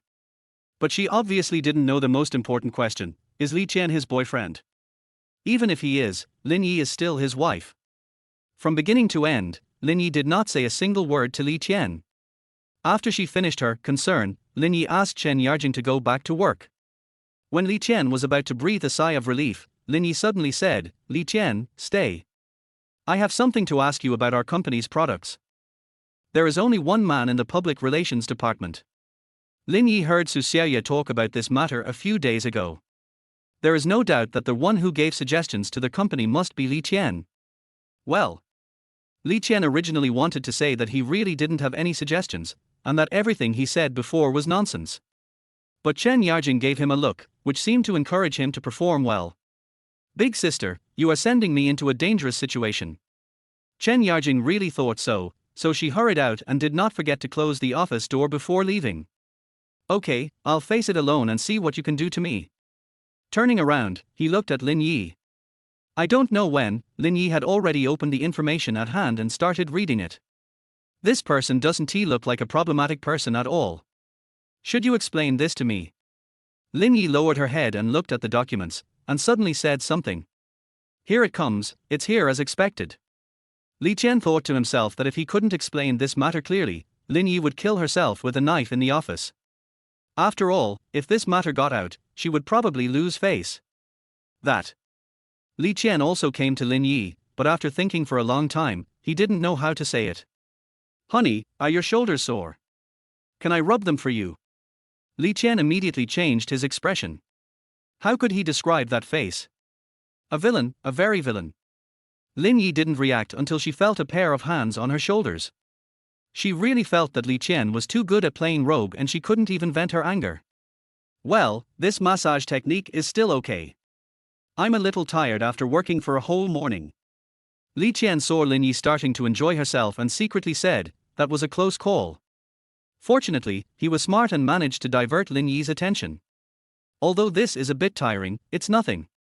However, after Li Qian had been massaging for more than 10 minutes, Lin Yi suddenly said, Li Qian, you are quite capable. You found a girlfriend outside without making any noise. If someone else said this, it would definitely be a compliment to you, but if your wife said it, huh? Lin Yi brought up the matter again, and Li Qian shouted that it was unfair. I have been serving you for more than 10 minutes just now. Didn't we say that this matter is over? How could you do this? That's fine. Li Qian responded very awkwardly. Not bad. How can this be called not bad? This is simply too good. Lin Yi said it calmly, but her tone was full of sarcasm. After all, Li Qian was in the wrong, so whatever Lin Yi said was not excessive. So he could only bear it silently. As for the real relationship between him and Chen Yarjing, they had already done that. If Li Qian tried to distance himself from it, it would be a cruel act.